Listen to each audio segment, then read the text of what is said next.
back to the SPL, Smite fans. Fitch here, and it feels like a welcome back for me as well, since I just returned from Mount Olympus. I wanted to test out that slogan, a throne fit for a god. Well, it turns out that it actually is. They're all chilling in maxonomic chairs up there, and they're going to be in them for a long time, so you know they're good. Why don't you all consider picking one up as well? Those maxonomic chairs are available for if you want to head to Need for a Seat. Pick them up with their Smite branding and get that exclusive in-game ward skin as well. Sounds like just about everything you could possibly want from your seat, so make sure to pick one of those up. Now, I am joined here on the desk by Gore Miser. Now, Gore, this bit, I'm going to use the word inspired by you there on that one. Did I do it at least a little bit of justice?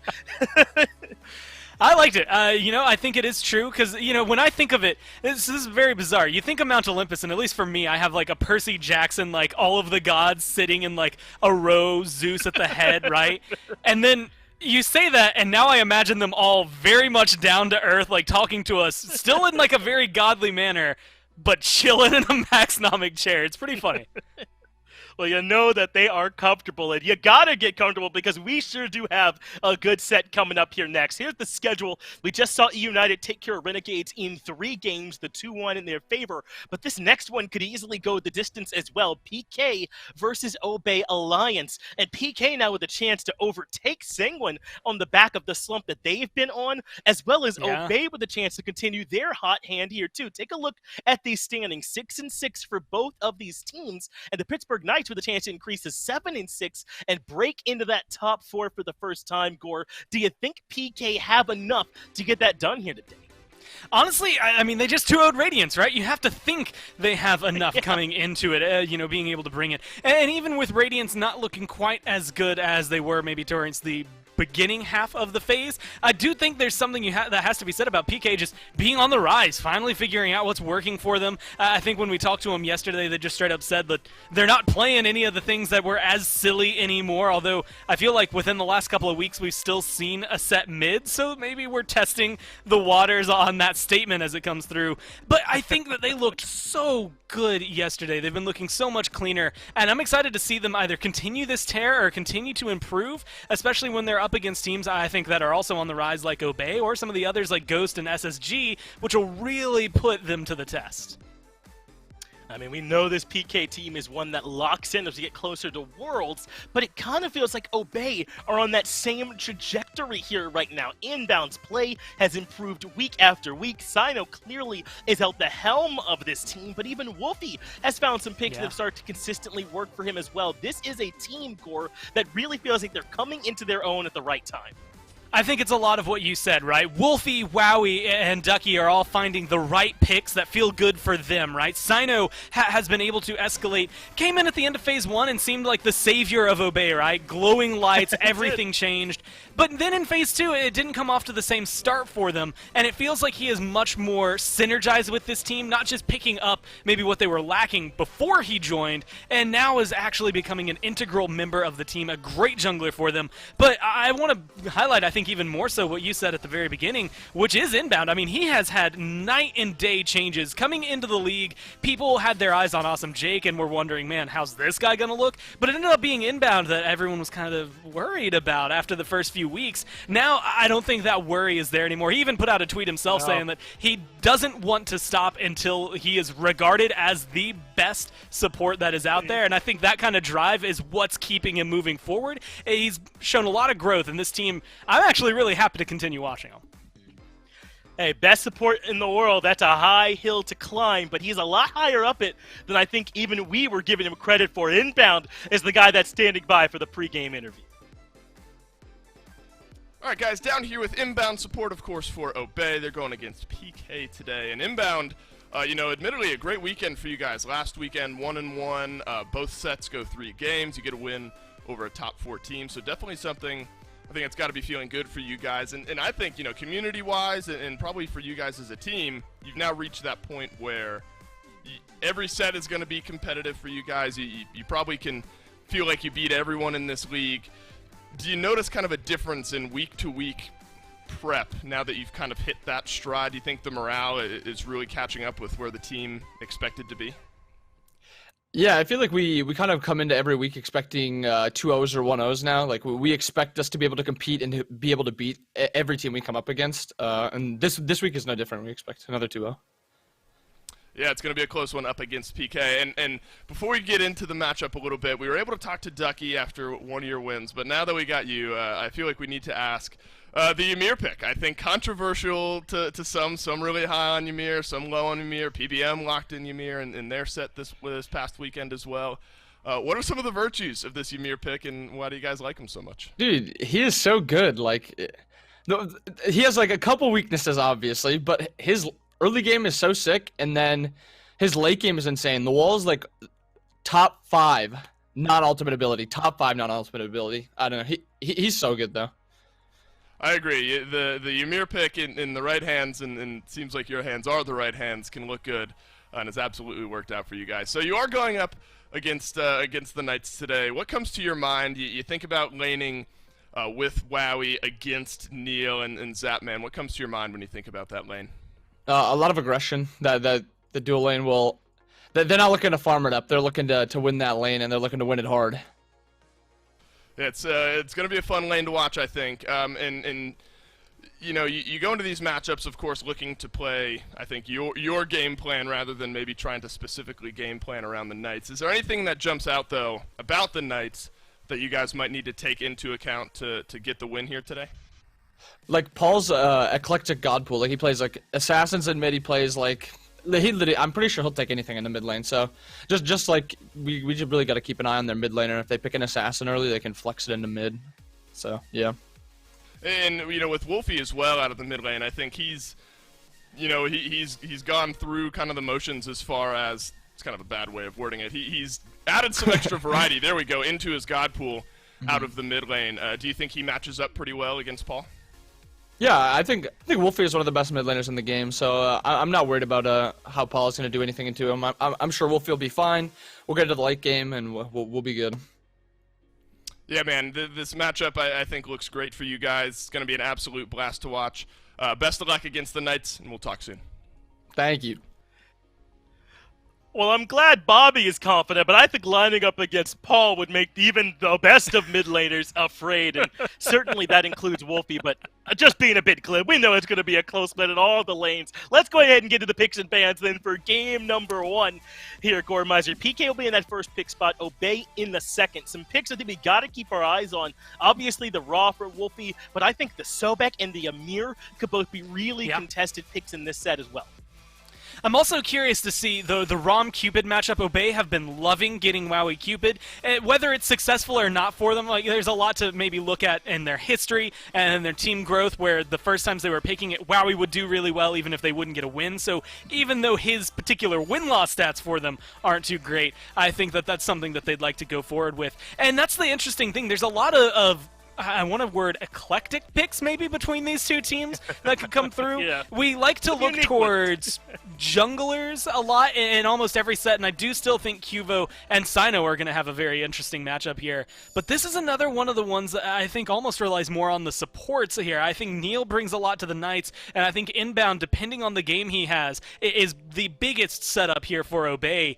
And so I'm watching the Knights to see how much homework they've done. They've already got rid of the Ymir and the Raw. If Cupid's their third ban, then they've been studying Obey pretty well. I would not be surprised if it was. If they don't elect to ban it, then perhaps they're looking to take it with that first overall pick if that's something Zapman likes. But Zapman has also had kind of a wide god pool. He's still even been willing to run the Freya when a lot of other teams have kind of moved on from some of those magical ADCs. Now, the Ymir, Ra, and Sobek was everything I had to talk about for the pick ban phase, so a little bit bummed that they all had to get banned here at Goremizer. But no surprise, I don't think, when you consider how contested these picks are. Now, this is going to be the weirdest thing anyone's ever heard me say. In chat, you can yell at me all you want once I say it, but then you do also have to hear me out right afterward. I don't know that a Hebo ban, as good as Paul is on this pick, and as difference-making as it feels it can make, they have lost more games with Hebo than they've won on the side of the Knights. I think it's about a 30% win rate just for them as a team. And so it's really weird that I don't want to see it banned, but at the same time I want to see it banned. Like, Paul is someone you have to control, I think, going into a Knights game. But Hebo is one that maybe you could feel free with it. I think even Zap admitted to it yesterday where he just said, most of the time we don't win on Hebo. So it's interesting how big it's been. But I like the fact that they do still have that plan. It was mentioned in the pregame interview where it's, lining up how do you deal with someone like Paul. Wolfie's been adding to that God pool, and I think controlling what Paul brings into that lane is going to make it a lot easier for him. Well, Amaterasu, the first pick here for Obey. Cupid certainly wouldn't feel poor paired with that, especially considering that some of their other big priority picks, like the Ra and the Amir, have been taken away. They haven't always rushed to the Erlong Shen for Sino, even though that was kind of at the beginning, the forefront of when they started to kind of go on their big hot streak. So that might not necessarily show up for them here either. But at the very least, this Amaterasu makes a ton of sense, right? Send that over there to Ducky, get him into a comfortable position, and see if this Amaterasu can do what she does best, which is that dive into the backline with the attack speed build we see on her. She's such a threat to those backline carries on the other side that picking her up this early with dazzling offensive on your side always feels good. She's hands down my favorite solo laner. I just think in general, there's some that are going to make other picks maybe look better, but I think you put them in a vacuum, any player, give them Materasu, they're going to make a difference at some point in the game.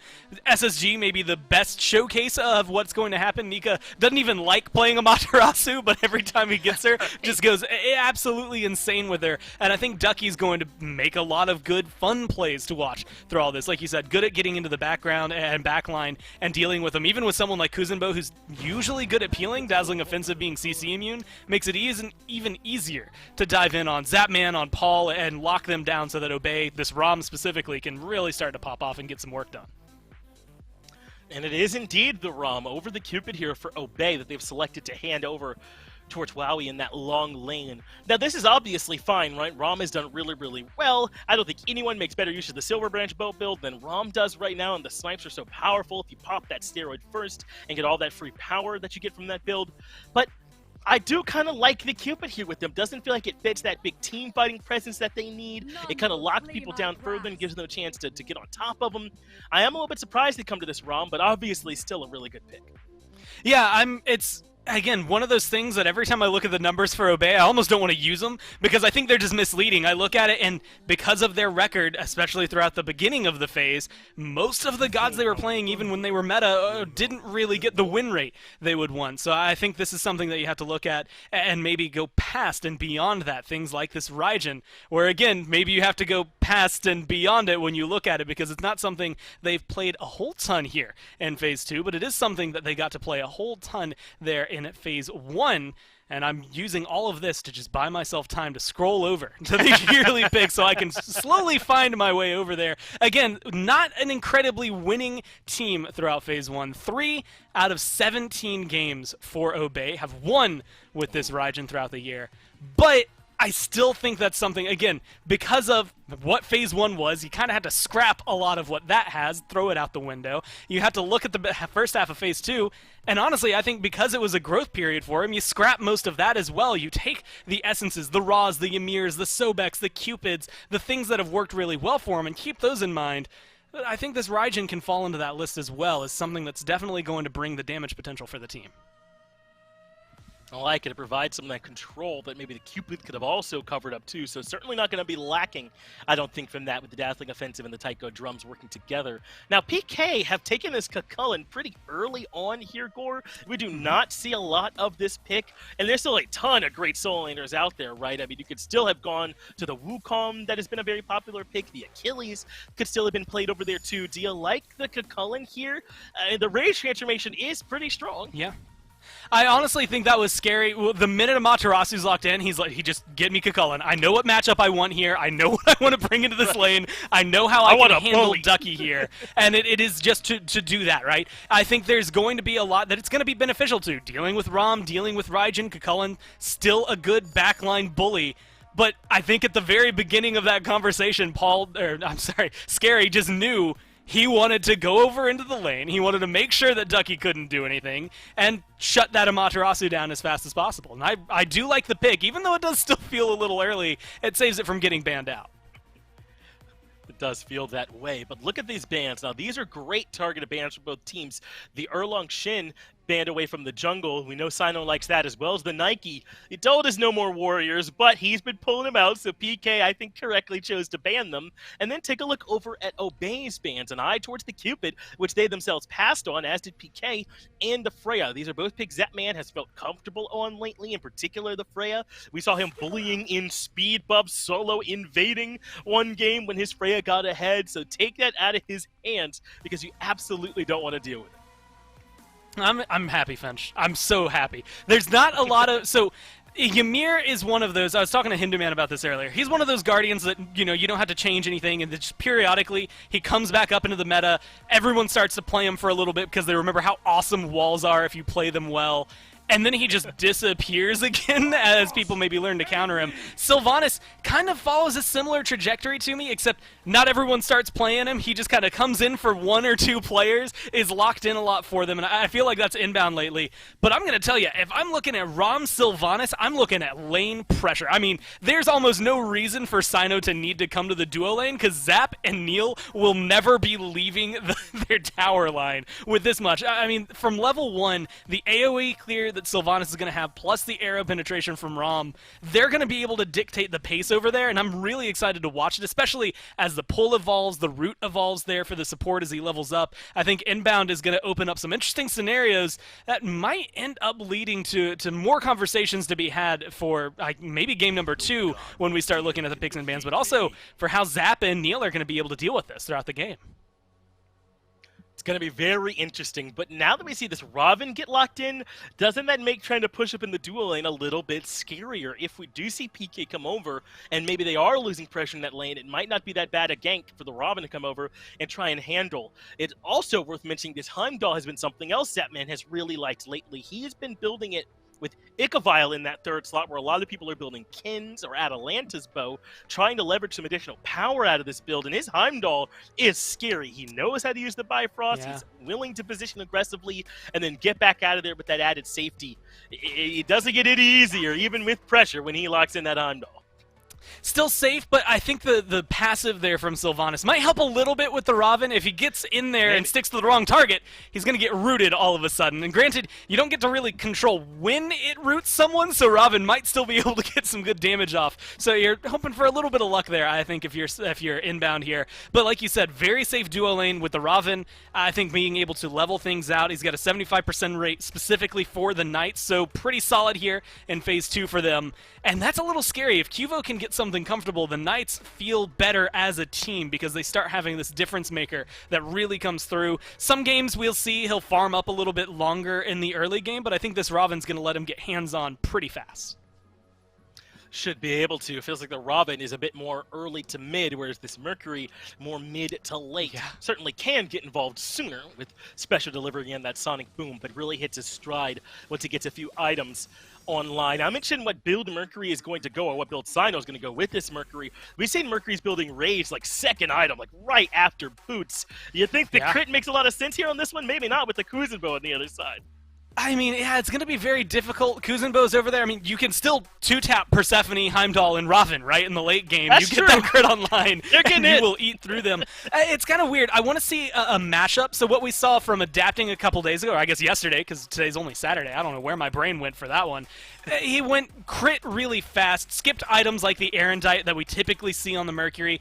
I kind of want to see that. You already know that early game you're not going to be doing anything. You're playing Mercury. You know you're a late game hyper carry. So I like the idea of maybe picking up that Erendite, then starting up your crit. Have that little bit of extra bonus, not only movement, but power that you're going to get because of it. And then you can start looking to then eradicate Zapman as well as Paul, as well as anybody else that happens to stand in your way. But for Obey, I think a lot of this draft does feel a little bit like Rom Sylvanas can control the early game. The rest of them are hoping for that 25-minute mark and really praying they survive long enough to get there. Obey with a big team fighting combo. Maybe waiting till mid to late, and PK with a couple picks that don't mind playing right away. We'll get to see how these picks will work in action in just a little while. A quick break, and then we'll jump right into the action.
Appreciate the patience, everybody. Dolson and Aggro will be on the mic for game number 1.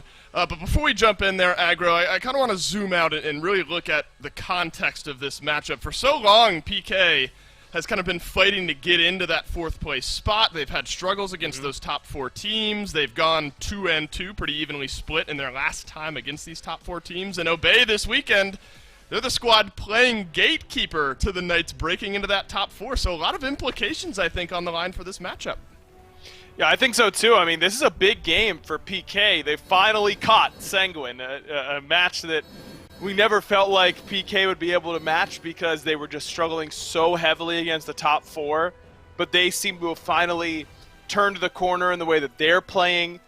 Now they get the reward of playing against a red-hot Obey team. Basically everyone in the bottom 4 of the SPL is red-hot right now. Right. Maybe Renegades will cool off with a win, with their loss to United in the last set, but overall, this is, I think, a very, very interesting sort of landscape, and PK can really do a lot to separate themselves from this hot but still bottom 4 Obey team.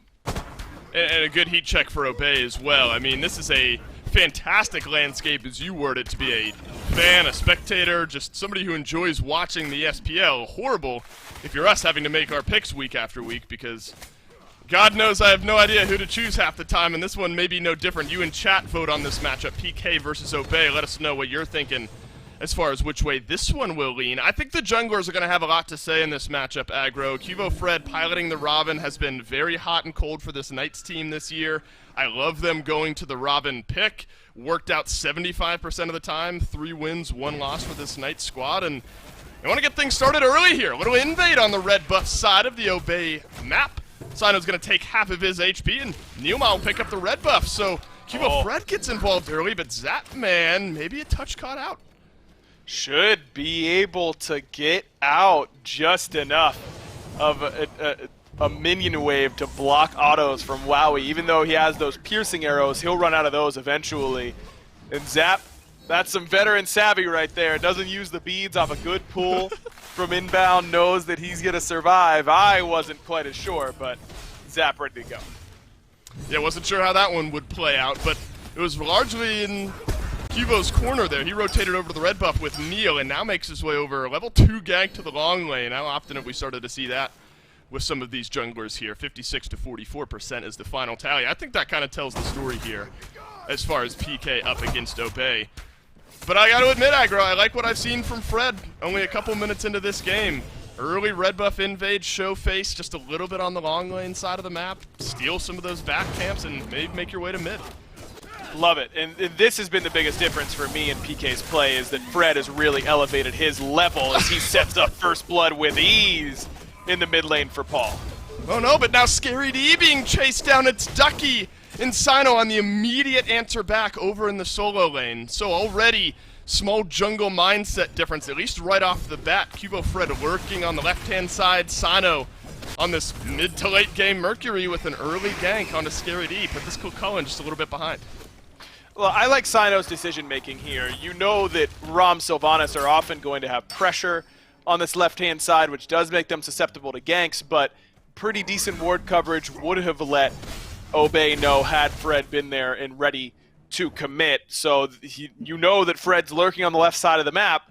Let's go right and make sure we get a free kill. Cullen's going to be jumping on every single wave he needs to early game in order to build the rage and try and clear out these waves.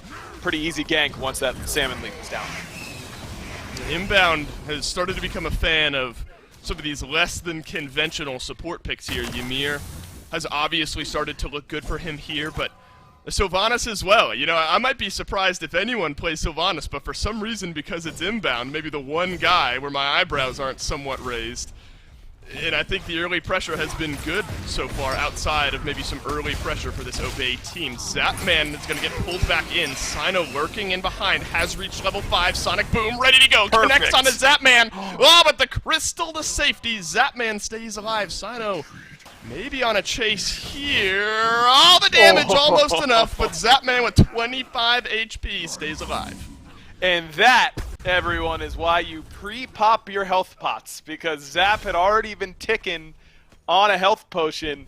He gets enough health regen in order to survive that made you look. But a perfect gank by Sino. I mean, look, hitting the Sonic Boom down the lane is what every SPL jungler should be able to do. But stopping on a dime as soon as you surpass your gank target is not easy to do, and Sino was right there with it. Now, he couldn't get enough damage off in time to kill Zap with that quick TP from the Bifrost crystals, but that's definitely a good sign. Got his beads and set himself up for another gank coming soon. Oh, an early gank. Maybe not here to the long lane. Dead. Inbound just sort of walks at Zapman, and Zapman falls. That's about as free a kill as you get, I think, if you're Wowie. Nice setup play there by Inbound. Get the pull in, pop the ultimate, and Wowie will finish him off. I called it veteran presence earlier in the long lane when he stood in the middle of the wave. That was the less kind way to say it. You know, that was a bit of disrespect there by Zap. To first of all, he didn't back after that whole engagement. That was his first time back to base. So we saw how low he was, 25 HP. You gotta stick the back by then, otherwise you're gonna get punished.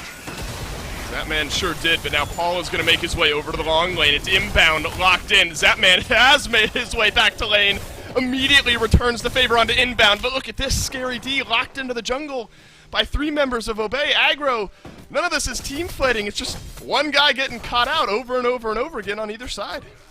But PK continues to make sure that they are staying ahead of the curve despite being down in the kill department. They're the ones up about 1,000 gold, and look at what they're doing with their opportunity, coming over and stripping the red. Now, it's not that Obey didn't do the same thing on the other side of the map. They stripped blue away from Scary D, but there is no solo laner who cares less about losing blue than Kukulin. Doesn't use mana. He's got a rage bar, so it's not that big of a deal for him. Obviously, the golden experience is good to get, but at least PK are grabbing a buff that ends up helping them. Oh, Fred. Looking for a little bit too much there. And a good rotation immediately by Ducky and Wolfie. Collapse with Sino. Force Kibo Fred into that ultimate. And the early kill, earliest one in this game. Immediate answer back. It was PK in the mid lane. That's Paul locking in the first blood. And look at the way he's gone on this Persephone. Immediately completes those boots. And then into the Warrior's Blessing. And that's maybe what we've seen with this trend if you want to fully stack up those boots first and foremost. This was the build that Ven was going a lot for Renegades in the mid lane as of late, but he has since kind of gone back to the more traditional Mage's Blessing into either Magic Focus or Lost Artifact sort of start. This start is really good for gods that can utilize their early pressure, get invades going, or gods that really need the help to make sure they don't get invaded. Persephone just allows herself to snowball through the map really, really easily with this sort of start. Sino locked in on the blue buff. Has to dash away. He'll live this time. Beads used, though, by the Mercury. Ducky in to provide some peel. This time it is enough. Blue buff dropped down. Looked like it was picked up by Scary D this time. So a bit of a return to sender this time around now by the Knights. But in behind the mid lane, Wolfie and Inbound have stuck around. Thunder Crash away, and the Taiko drums to escape Neil. And unfortunately, the pull from Inbound not enough to get Neil into tower range. A couple final shots might have done it, but Sino now back into the engagement. Sonic Boom right down Main Street, and down goes Neil Ma. Man, I really thought that was an overcommit from Obey. You know, Wolfie's ultimate he's using for CC immunity. I was kind of raising my eyebrows a bit at Inbound's ultimate, thought, no way they have the damage to kill Neil with just these two. And I was right, it just wasn't those two was the problem, is that Sino was coming right on time with that Sonic Boom. And Obey just is moving so much better together as a unit now. That's the big thing. I mean, you would see ultimates like that from Inbound thinking that Sino was coming, but Sino was on a different page before. Now they are all on the same page, and it's looking like a well-oiled machine. That was a nice play in mid. Agreed. Obey Alliance. This is the growth we've seen from this squad. More cohesion, really, in almost every facet of the game. Now it's catching up in the gold department that's important. It's the same story as before, where Obey still have gotten themselves an extra kill, but haven't quite been able to expand on the gold lead really at all. And if anything, it's stayed almost the exact same now for PK. A lot of invades going the way of the Knights, things of that sort definitely have kept the Knights relatively in control of the way this early to mid-game has gone. Liked what I've seen from Ducky, though. You know, it's a tough lane.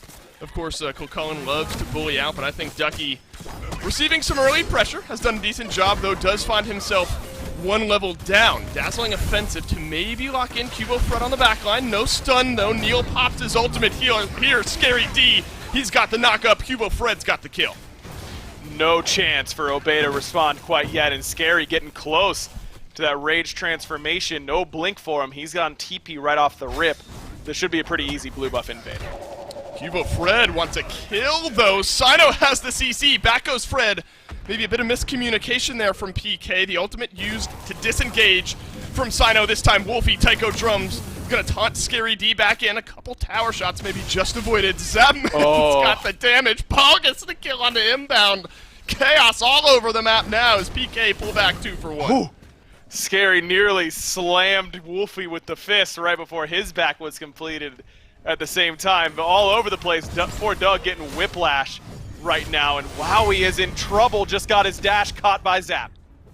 Zapman does not have the range to fully finish off Wowie here, who has to move himself away from this engagement. Had the snipes if he needed to buy a little time for Wolfie to rotate in. Another red buff invade being looked at this time. Couple more autos is all that PK need. Wolfie's going to have to back away from this one. Looks like successful invade there from PK. These red buffs have not come easy for Obey through the first 10.5 minutes. Haven't gotten a whole lot of them, and that's the big thing, Dave, is that despite this game being really scrappy, Sino making really good plays, that 1v1 against Fred, just knowing his damage really effectively. Sino may not be thought of as a Merc player these days. You know, everyone thinks of him as the warrior guy, but back in the day, Sino spammed this Mercury pick. He is very, very comfortable on this god. Clearly knew his damage numbers whenever Fred jumped on him on his own back harpies. Just feels like Obey still hasn't been able to wrest a whole lot of momentum from PK. I mean, Paul is really far ahead in his build in comparison to where Wolfie is. Now, Wolfie's able to back and pick up Magic Focus 1, but there is a big difference in power level between Enchanted Spear and Magic Focus. Look at the net worth charts. I mean, they're more than the whole lead, it feels like, from PK is really in this mid lane, and that's not really where you want it if you're Obey, because Paul's playing one of his signatures. Yeah, effectively 1 out of the 2K that PK are ahead. It's going to get worse here. Oh, the Gold Fury just reset as Wowie shows some face. Wondered if he would maybe attempt to snipe down, but he won't. Instead, Obey Alliance trying to force the issue on the right-hand side of the map. Scary D, half HP. And Sino and Ducky will lurk elsewhere. So what we've seen a little bit more often, Pyromancer answered back, but it's not immediate this time, aggro.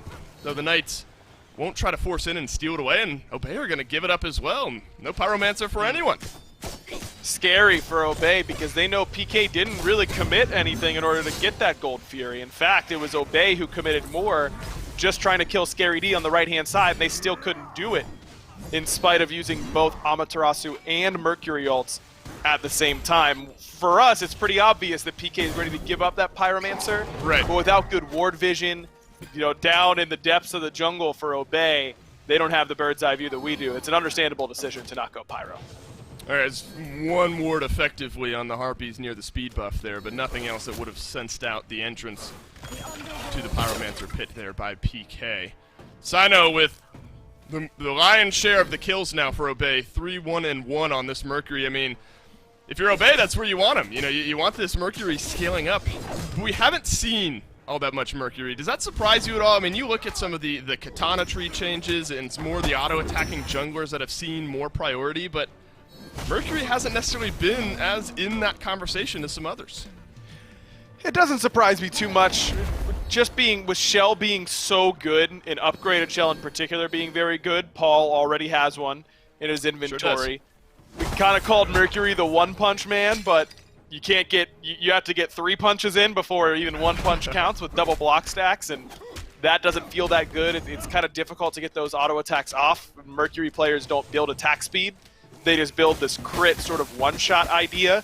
So you've got to really go through your whole auto chain before you're ready to get an auto attack in on a squishy.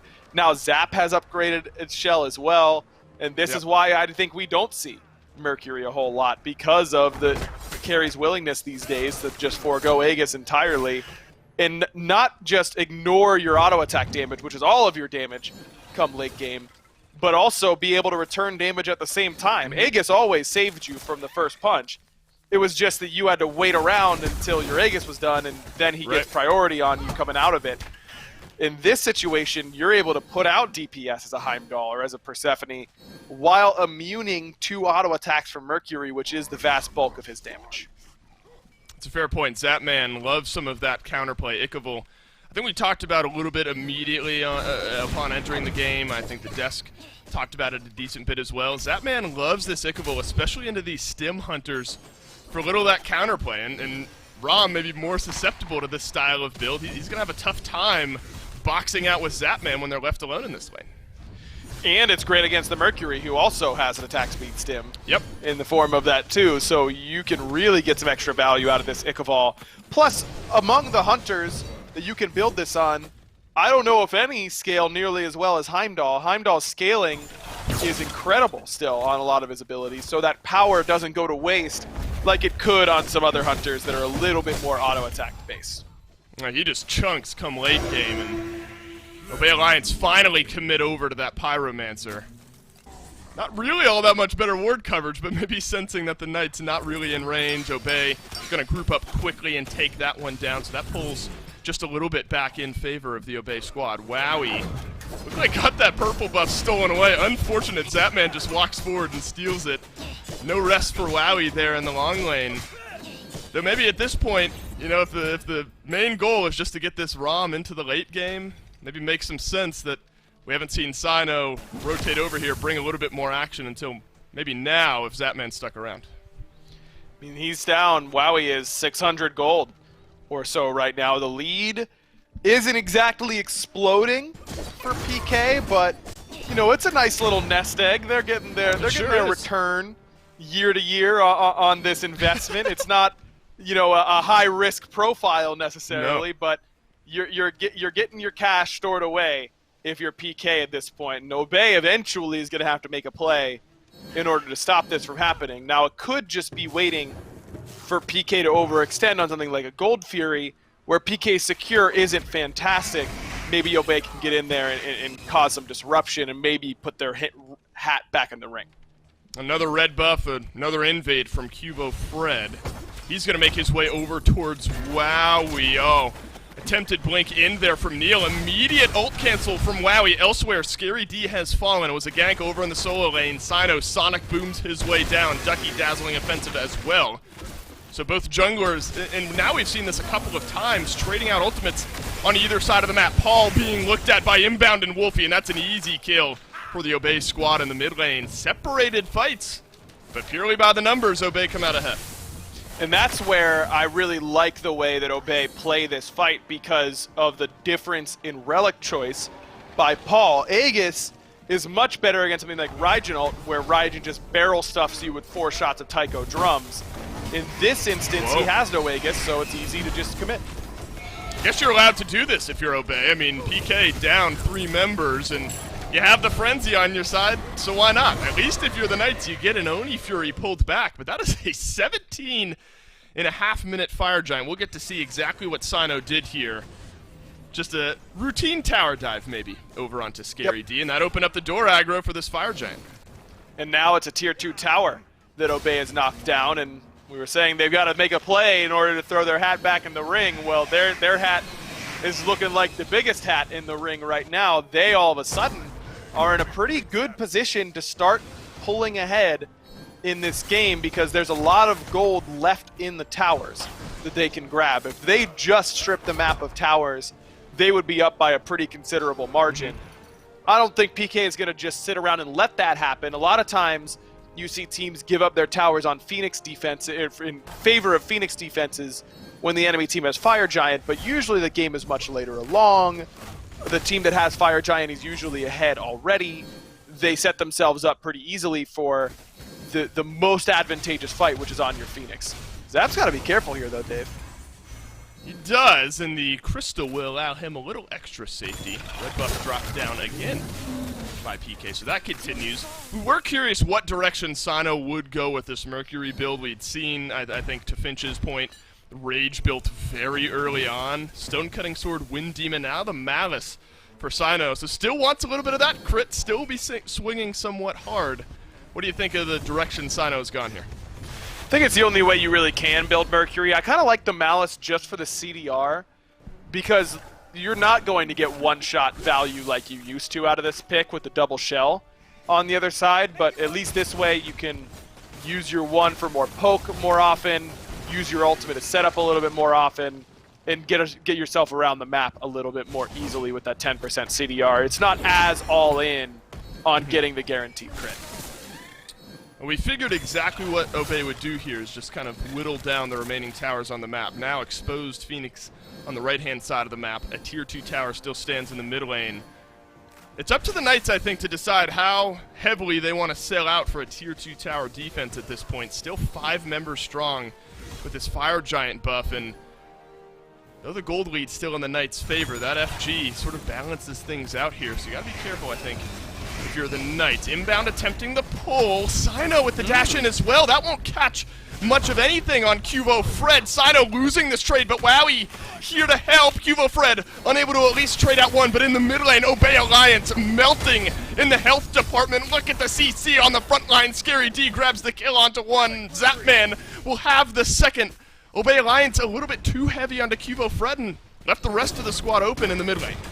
Scary finds the route onto inbound, sets up for some damage from Zap, but it's Wowie who's actually turning it around. Look at those autos. Whoa! Sino gets the kill and stays alive. Paul will get Wowie by the end of it all. A 3-for-2 trade as we take a deep breath. Inbound is going to get slowed down here. Not sure the last time he's taken damage for anyone. Now it's Zapman. This is just going to be a long, drawn-out chase, it sort of appears to be.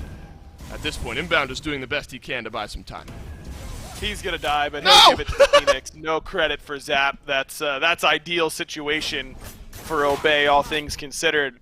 I like Sino's idea to just take the 1v1 up against Fred, but the rest of Obey need to respond in kind. If Sino is going to all-in commit on the left side of the jungle, deeper into PK territory, and Wowie's gonna go and help him, which is fine, though probably could afford to just use the snipes. You just need to make sure that Ducky and Inbound are able to keep everybody else at bay, Wolfie with a little bit of poke damage as well, and hope that PK can't all-in commit onto you in mid, but Obey don't give PK enough respect. They kind of allow them, nice steal on the Pyro by Ducky. Ooh. Obey kind of allows PK to take the fight to them in mid, which means no matter the outcome of Sino's play on Fred, which is positive for Obey, they're going to end up down in the fight. And that kept PK's mid lane tier 2 tower alive, effectively unscathed at all. Now we're going to have another Fire Giant here in about the next 20 seconds, aggro, and it was the early gank onto Scary D, just like this, that set it up last time for Obey. Scary D's got the double knock up this time. Wolfie in on Chase as well. Raiju hits, snipes down from Wowie, but they've invested so much into Scary D and they haven't gotten the kill. Tycho Drums does almost nothing to Neoma on the backline. Zapman, he's all by his lonesome here. He's got to be careful what battles he takes. There's the up down from Cubo Fred. Goodbye Wolfie, but Inbound will finally get the kill onto the PK jungler. A bit separated here, aggro, or the Knights, as Zapman dodges another pull. Oh, but watch out. Here comes Scary D around the back. Finds a low HP Mercury. A little bit off the mark, though, on that Salmon Leap. And now Paul is forced to chase down Wowie. He'll clean him up. Zap gets Ducky. And Sino and Inbound, once again, the last two alive. And Inbound will fall. This time, Zapman gets the kill. 5-1-5 for Zap. Rampaging through this game. Now, with his mid laner on top of the net worth charts. A risky fight to take, I think, for Obey aggro on the right-hand side of the map, just as FG spawns. Sino is still alive. Might have his ultimate here shortly. A couple low health members on PK, but he's not even going to try it, and it looks like this one goes over to the Knights. Just a question on whether Zapman stays alive. Okay, yeah, I was going to say, as long as he shells, he should be fine. He doesn't decide to get greedy with the Relic and ends up using it just to be safe. I just agree, Dave. It was an overcommit by Obey on that right-hand side. You have to dump more into Scary if you want to kill him at this point in the game, and you definitely don't want to have to dump more into the frontline tank. Wolfie's ultimate comes out late. Wowie's ultimate is used, that last snipe doesn't land, it would have killed Scary D. And it ends up actually not being that impactful that Scary lives because he was not able to chase down and kill Sino. On the back end, his rage form ran out just as he was about to slam down and use the root. So a bit unlucky there for Scary, it looks like, but can't be too upset that you got away with murder, got triple ulted basically on the right-hand side, and are still able to teleport back in. Well, at this point, I think Net Worth tells the story. It's going to get worse. It's Gold Fury will be taken down by PK. Sino basically sandwiched in the middle of the Net Worth charts. Everyone else from Obey down there towards the bottom. So items have a lot of catching up to do. Though we're nearing some of the finalized builds, if anything, for Obey. So it could be a silver lining that the gold lead's starting to matter just slightly less. And now, you know, Aggro, though Sino has been impactful effectively throughout this game, this is where maybe expectations are highest for this Mercury. And though we know what Robin can do basically in all stages of the game, maybe you expect less from him now and more from Sino. So now the Mercury maybe needs to really step up. I feel like Sino has been much more impactful from minute one in comparison to Robin no matter what. He's been all over the map, really affecting these fights very positively. Fred has got off to a very good start, setting up Paul for that first blood mid, but after that kind of disappeared a little bit until these last few moments, trading his life out for the 1-for-1 on that right-hand side. So if Sino was supposed to be less effective than Fred earlier and was doing what he's been doing, I'm excited to see what he's going to bring to the table now that he should be the one driving the jungle bus, so to speak. Agreed, yeah, yes. I say that not to say that Sino didn't do anything early, but sure, this is where the Mercury really swings. Now we'll have the Poison Star to round out the build there as well. Do sometimes see it aggro, though Poison Star not necessarily the favorite item in that tree. Does it make some sense for you? It does, because it just allows Sino to take his boxing fights. It has nothing to do with the anti-heal, really, in this position. It's really more for the, or excuse me, not the anti-heal. That's old Poison Star. Shadow Steel Shuriken obviously doing that now. It's all about that slow and the damage reduction that you have on this item, because it allows you to take your 1v1s much more effectively. And Fred has gone full damage. There is threat for Fred to win the 1v1 up against Sino despite the crit build. It makes sure that the scales are tipped even further in Sino's favor. And that 1v1 against someone like Zap, it helps offshoot that Ick of all power and attack speed reduction that Zap is applying to him. And mid lane as well, Paul is going to be doing nutty damage in some of these late game fights now. Soul Reaver and Obsidian Shard completed for that Persephone. Wolfie a little bit behind in the build. Split siege here. PK, 3 members on the left-hand side. Sino rotates over. Paul just wide on the ultimate there. Neil taunted in just once by Wolfie. Sonic Boom. Tycho drums down in exchange for just the mid lane ultimate from PK. Left side Phoenix not going to go down just yet. Instead, Frenzy popped by Inbound, but Zapman has done a big bit of damage. Pushed right back in his Sino, but Aegis saves his life, but not for much longer. Neilma gets the kill onto Inbound as well. Obey Alliance, they're retreating. Not going to be enough. Look at the damage there. Obey Alliance. It's a double kill from Paul. PK, they're going to walk it in onto the Titan. Listen, man, I get it. It's the cool, hip new thing to not have to ban Persephone. She's got nerfed. She's not as good. She hasn't been as dominant whenever she gets picked. Yeah, all that is really cool, but ban it away from Paul. You can't let this guy play this pick. He is too good on this god. Obey learns their lesson the hard way. That should be the last time we see Paul get Persephone for a long time, at least if you're rooting against PK. Yeah, we're talking about whose hat was biggest in the ring there by the end. Paul is looking like Doug Dimmadome compared to the rest of the squad over on the Obey side. And I think that's a really interesting point, and the desk may be able to break it down further in picks and bans for Game 2. But I think Gore brings up a really good point. The Hebo obviously heavily played by Paul, but not a huge win rate, so you ban that away, you let the Persephone through. I think interesting strategy, to say the least. You look at Obey, though, I think Sino had a good performance on this Mercury, but a little disjointed maybe in some of the rest of the fights. Agreed. It just felt like Obey were working so well together early. That last team fight on the Phoenix, I mean, Wolfie has his ultimate do next to nothing in that engagement. Right. Wowie loses his relics for a Persephone ultimate that he probably didn't need to end up beadsing in that spot. Bit of an awkward last team fight for Obey, which is unfortunate because their early game was pretty solid in this one. PK, they continue their hot streak here into Game 1, at least. 1-0 PK. Right after this break, we'll be into Game 2.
We're cranking up the temperature. Brace yourselves. It's going to be a bumpy ride.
Well, PK are able to take care of Obey in game number 1, but it absolutely was not easy. Obey had an excellent Fire Giant call in the middle of that game to exploit that PK were all on the left side of the map, but they never really got to do anything with it. That stalwart, excellent defense that PK are known for ended up coming through for them. They were able to hold off Obey. Now, Gore, talk to me a little bit, man, about what you saw here in this game, because I don't know, I actually thought Obey played pretty well as a team for the most part in this game. It just kind of slipped away from them in that last 6 minutes or so.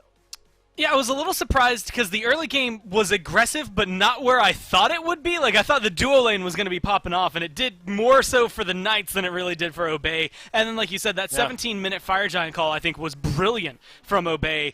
The real downside, if you want to see the moment where the straw broke the camel's back for Obey Alliance, it was the last attempt they had to kill Scary D on the right-hand side of the map. Fire Giant's about to respawn. They go in. They invest so much in that Cucullin, and they do not kill him. That, I think, is where everything really broke for them, although you could maybe go back to some of the Phoenix defenses where the Knights were able to fend them off in those fights while they had that Fire Giant buff.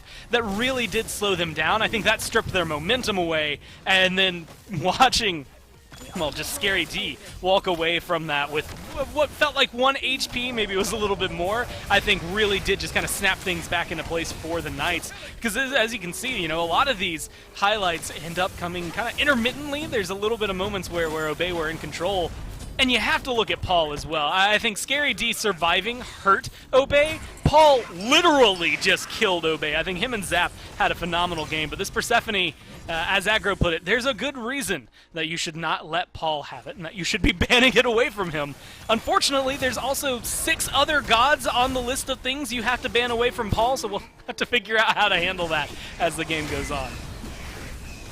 Yeah, I mean, they banned away the Hopla and the Hell from Paul. It just was not enough because he can end up playing so many other different options. Zatman did a great job at the early game trying to stay safe. There was a lot of pressure coming his way on that left side of the map, as Sino showed how strong Mercury can be with those behind the tower ultimates to gank. Showed us one in duo and one over in solo at the very least. So yeah, not an easy one out there for PK, but they were able to get it done.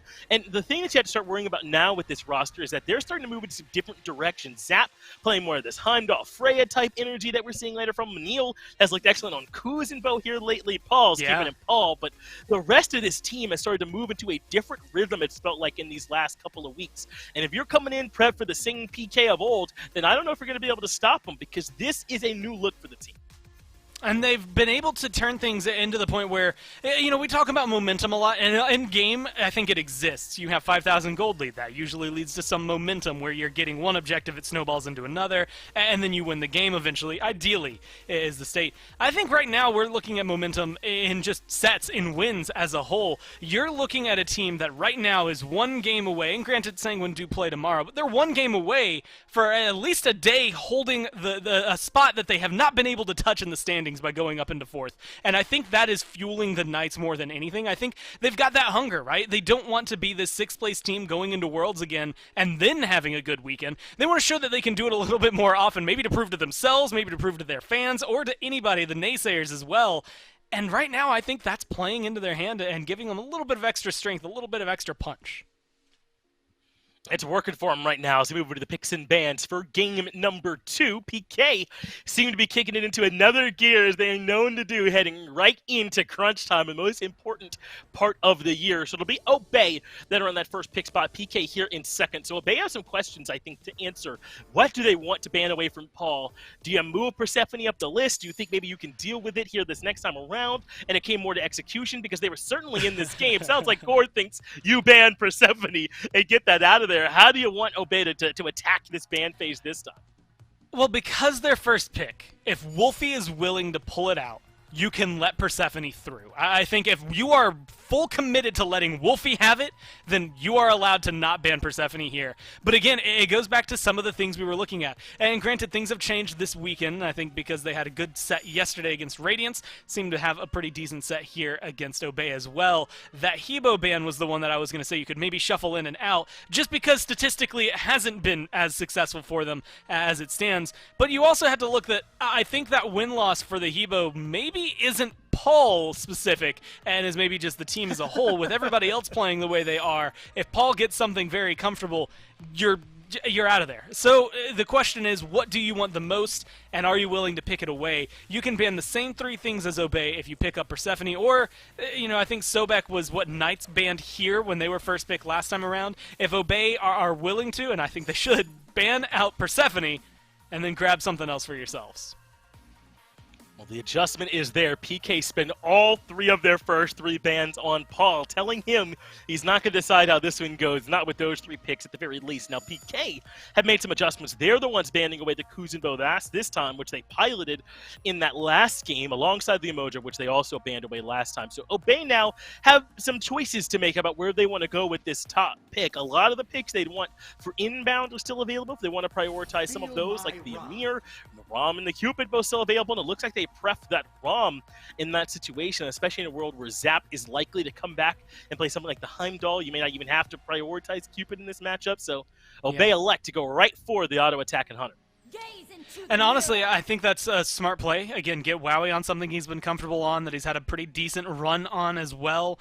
And it brings a lot of pressure into the duo lane. I know I said this last time going into that game, but I think we saw Obey play a little bit, a little more worried, a little more scared. And it felt like they were just timid to get aggressive against Zap and Neil. And granted, within 30 seconds of me wondering where the pressure was, we saw Cuvo lurking in this side of the jungle as well. So I think even if it doesn't quite get the same pressure he wants, worst case scenario, he's going to go even, right? He'll still have the same clear. He might just do it from under his tower as opposed to right next to yours. But that's something I'm worried about here in this Xing Chen. It's not picked up a whole ton for the Knights, but every time they've picked it up, it has converted itself into a win for Phase 2. So that's something I think to be severely worried about. Neil knows this guy. That is something to be worried about. What it tells me is that PK really thrive when Neil is on someone with consistent setup who can get in there and start bullying around. That's what Xing Chen can do. Has the knock up into the root, has the Whirlwind of Rage and Steel, which can pick you up and throw you back towards the squad, is all this HP 5. And Neil knows how to use tools like that to set his team up for success. Now, Paul, who he normally throws it to, is going to be a little bit limited, but hey, Thoth can follow up about as good as anybody else in the game. Final Judgment, Hieroglyphic Assault. That is a scary artillery cannon to have in your back pocket. And he's been like teetering on the edge, right? Like some mids are willing to pick him up, some aren't quite there. It kind of feels like you roll back to Season 1 where Scylla was, right? Where some mids loved pulling her out and making her look good. Some mids didn't want to. They wanted to pass over her, would go for something else. The Raj and the Merlin, I think, were the two most prominent there.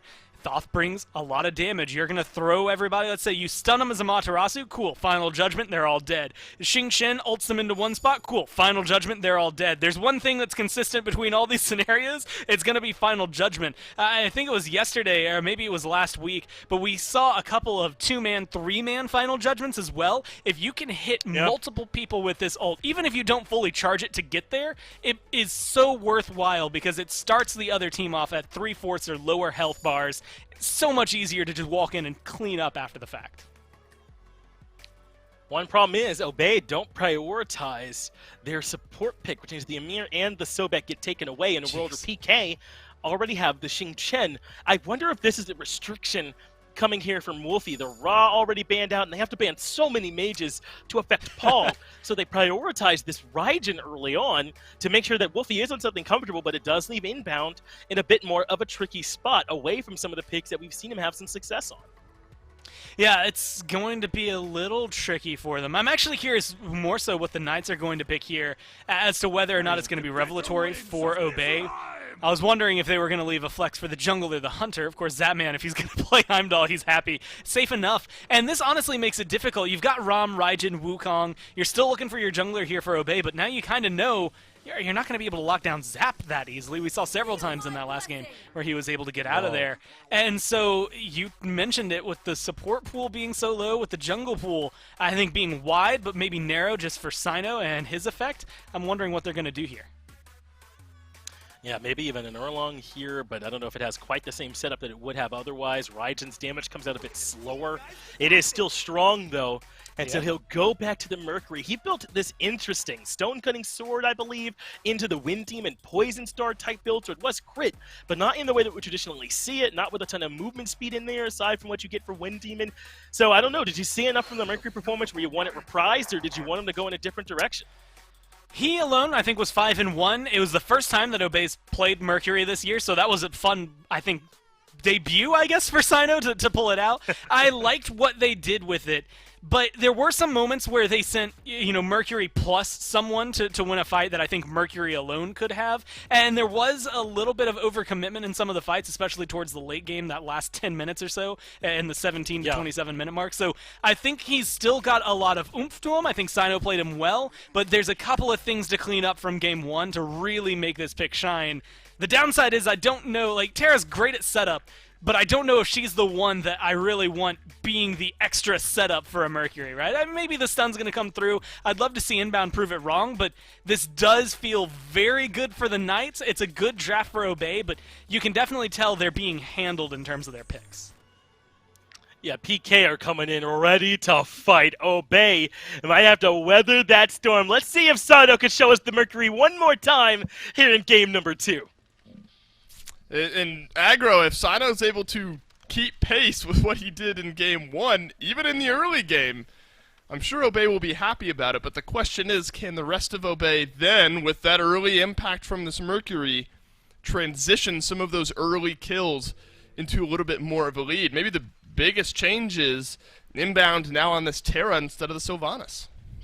Big change, because both Guardians are pretty good at team fighting, but Terra's just the best when it comes to how that ultimate is going to affect a team fight. Sylvanas, sometimes it's difficult, especially as the game goes later, in order to get good ultimates off because of all the CC immunity running around. Terra's getting value if she presses forward near you one way or another, so I like the switch up for Obey.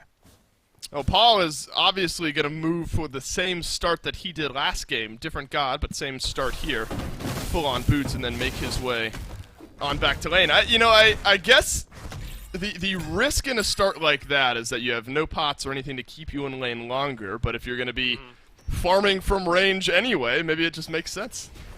It is a big part of it for Thoth. I mean, all you have to do is get to 700 gold, because then you're resetting for your Warrior's Blessing. I like this build on Thoth more than most, because Thoth can actually proc Warrior's Blessing reliably from a distance and get that little bit of extra true damage onto his already pretty potent poke damage.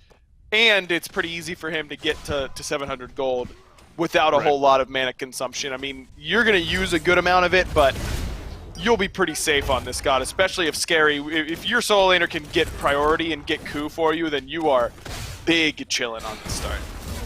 Right, Scary D definitely has the potential to do that. Gonna be the Amaterasu for himself this game.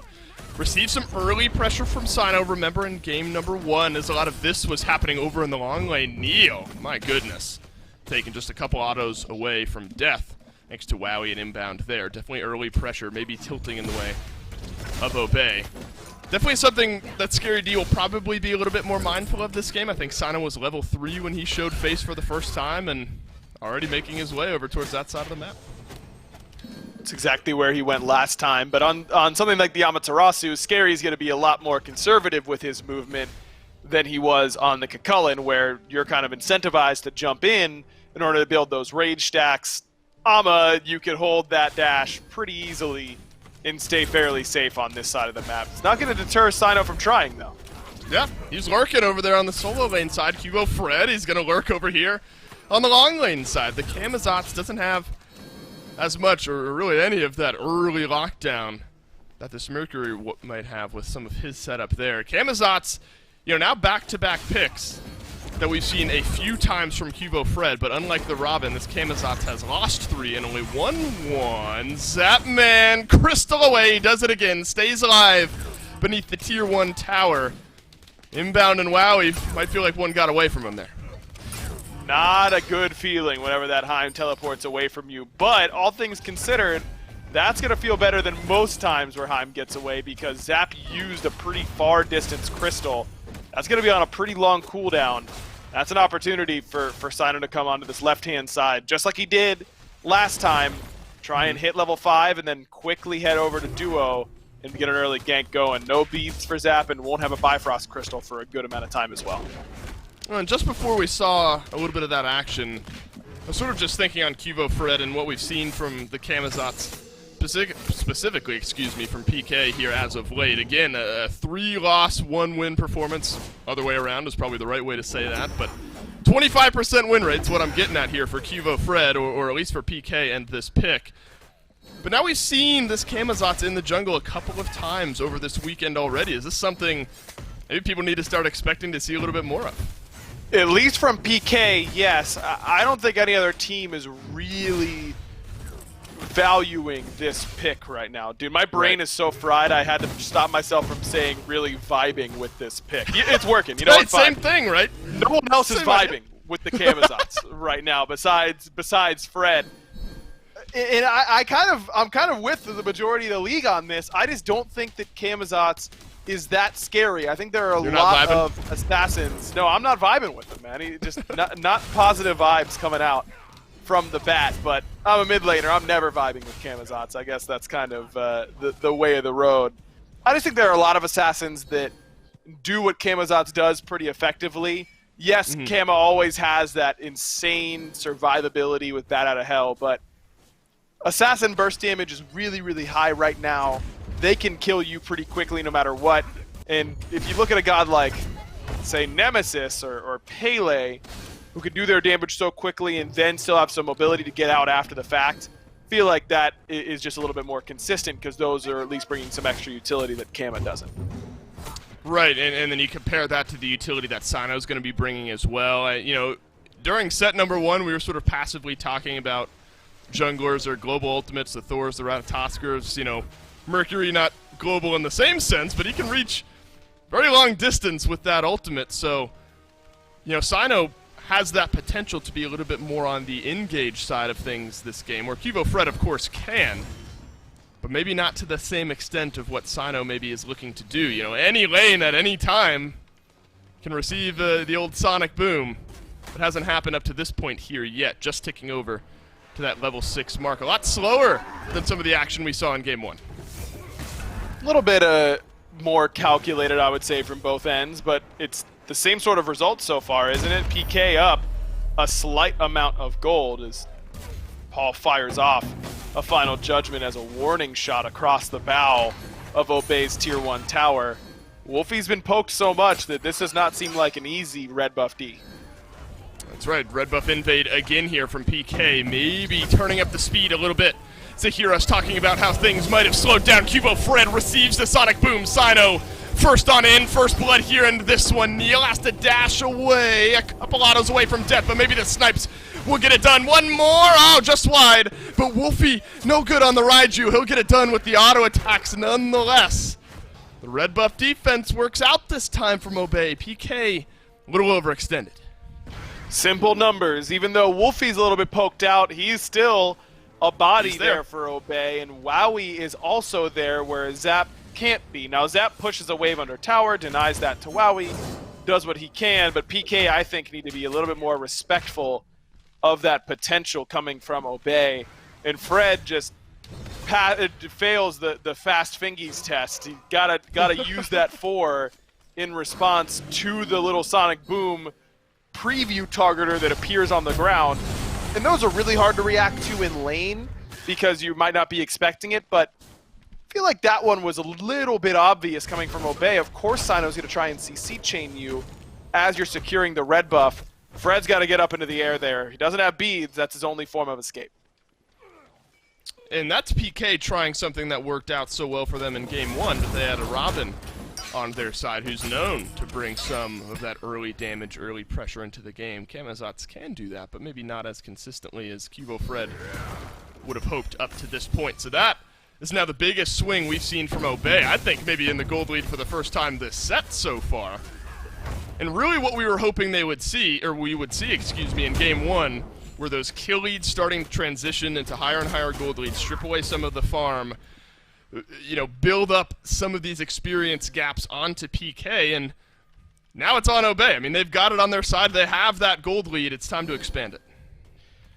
It's going to be difficult to do so if Obey keeps losing pressure in mid, but Wolfie has been able to get a level lead despite it feeling like Paul being on his tower line all game long. About 300 gold in the lead for Wolfie and that slight experience advantage as well. That's a good way to make sure that you aren't losing pressure in this lane.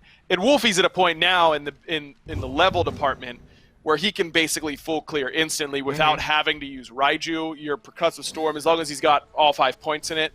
Some Raijin players will put 3 points in the 1 to clear archers and then max the 2 after that because it's better poke damage. There's a lot of ways you can do Raijin, but you'll be clearing from here. Sino just wide on the ultimate and takes a little bit more damage, I think, than he bargained for, as he makes his way over to the long lane. Zapman, Neilma able to back their way away from this one. Sino still lurking, but so is Cuvo Fred here. No ultimate for the Mercury. Neil might try to move his way in. Sino escapes from this one. Bat out of hell as well will disengage. Both teams kind of meet towards the middle there, but neither looking for anything more. Really like that play by Sino. Nice and patient on the dash. Doesn't waste it, doesn't end up getting it caught by Cuvo and puts himself in a position where it's easy for him to survive. Cost Bobby his ultimate and his shell, though. Probably only needed one or the other. Didn't have the info that Sino still had dash potentially and could get out. So maybe a bit of an overcommit from the Terra because that's the team fight prowess that you're really relying on going into a potential Gold Fury fight. Maybe both teams able to get away with one there. You know, I'm a little surprised. Not necessarily that, you know, Wowie got blown out of the water or anything like that, but I think we sung the praises of this Heimdall, and I'm going to assume Icaville will come out for Zapman here at some point. Might have to return to that thought as Sino's going to help, or try to help defend the purple buff. Won't be successful this time as Zap and Neil walk their way in, take that one away from Obey. But kind of the same backline dive facets of Game 1 are in here for Obey, and they weren't all that successful in getting rid of Zapman. Watch out for a final judgment from Paul here. That'd be a lengthy shot. Hugo Fred 1v2ing in the jungle suddenly becomes a 2v2 as Scary D rotates over. Ducky in behind. Whirlwind of Rage and Steel tosses inbound back. And Ducky's got the kill, but Paul snipes down Wowie on the left-hand side of things here. It's a 2-for-1 trade. Knight's a little bit further ahead, but Sino right back into the action. Spins Neil around, but Neil with the double jump stays alive. Scary D gets the kill. What a turnaround there. PK still trying to chase on in. Paul's completely out of mana. It's really only Zap on a solo mission to kill Ducky. Paul, I don't even know if he has enough mana for a hieroglyphic assault over the wall. He does not. Zap gets the red and short ports out very effectively. What a play by Fred. No ultimate available, finds the damage. You see what Camazotz does bring. What he lacks in utility, he makes up for in damage. Absolutely crushes Wolfie in the 2v1, and there's where you see Bobby using the ultimate and the shell earlier ends up coming back to haunt Obey a little bit in that skirmish, but a great sonic boom by Sino.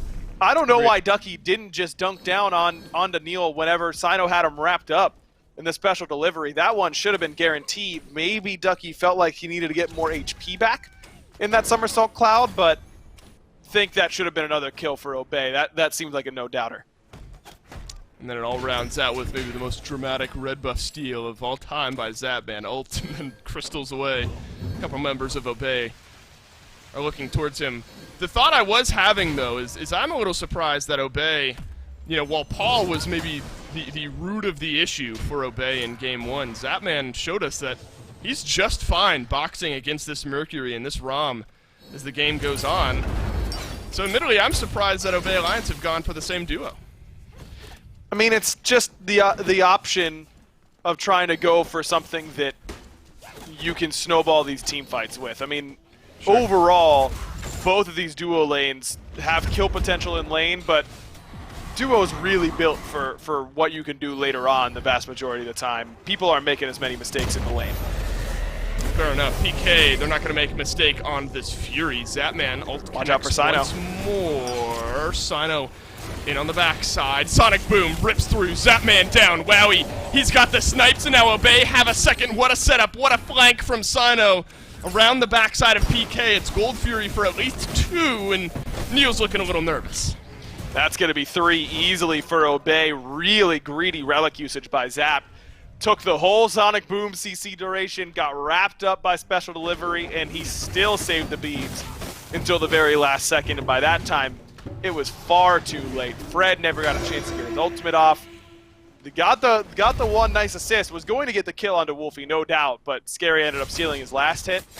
So maybe the splash line should look a little bit better for Fred, but again, it just feels like an early game to me where Sino is being a lot more impactful around the map than Cubo Fred. Same story, I think, I agree there, Agros, game number 1, where Fred had that one really nice kind of box chance 2v1 against Obey and did a good job with it.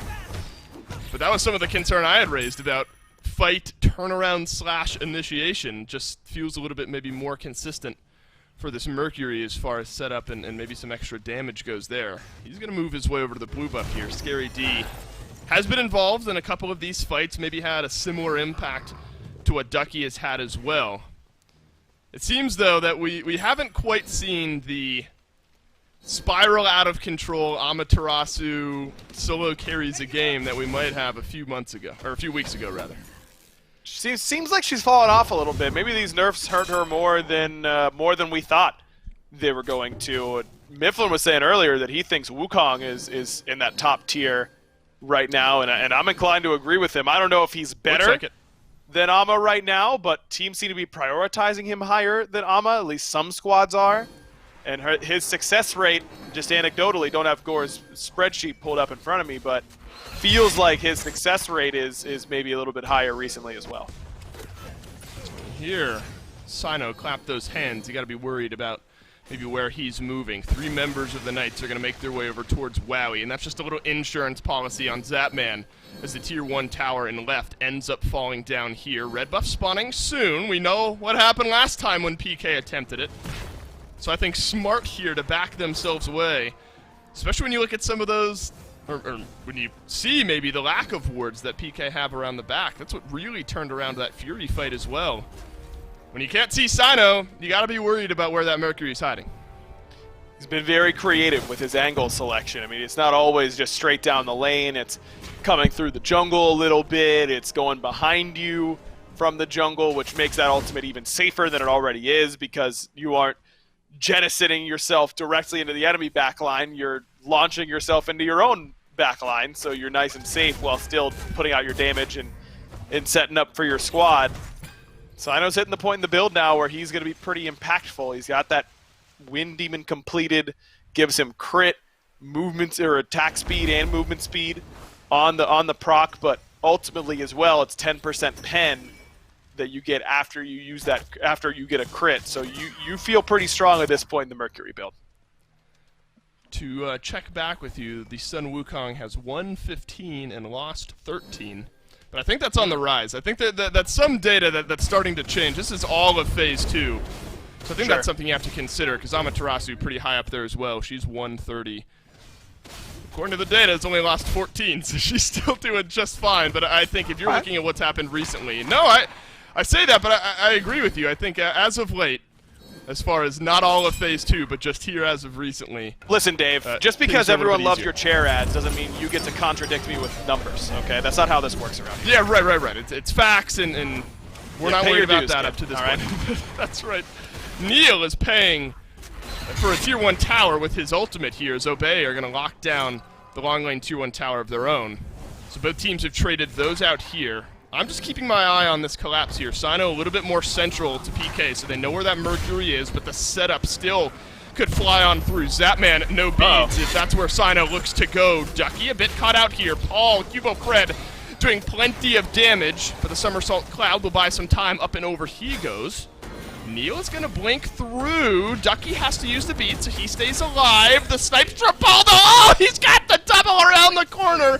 What a shot there from Paul. Scary D, maybe a little too much on the back line, but Paul, the big play to give the Knights a small lead.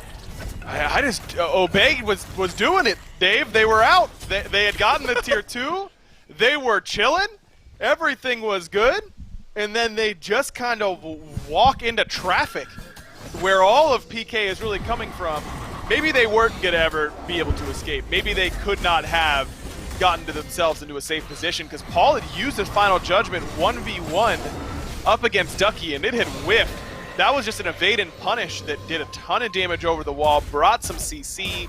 Ducky decided to go towards the rest of his team and kind of make an easy initiation window for Neil to happen.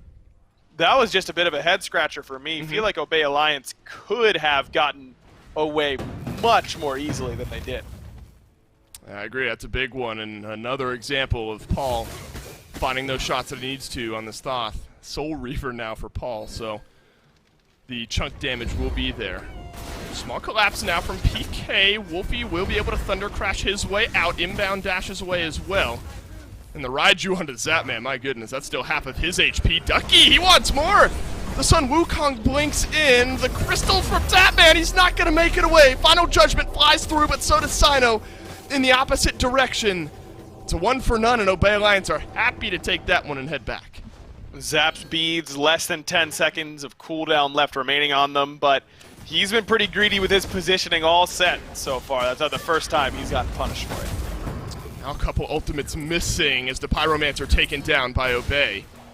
Pittsburgh Knights there on the attempt. Won't be able to steal it away. I will throw you a life raft, though, Aggro. Last week, Amaterasu, 4 wins, 5 losses, so she was losing more often last week. And Sun Wukong, 5 wins, 3 losses. So there you go.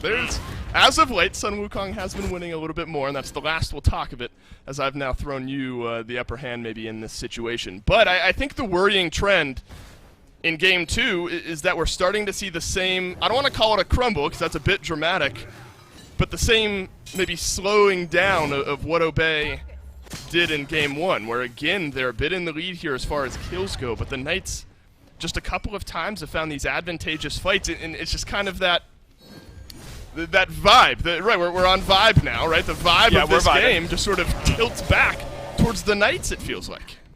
It does. It just feels like they're. I don't know if it's the fact that they're a little bit more established. I don't know. You know, the defending world champs, 4 out of 5 of them at the very least.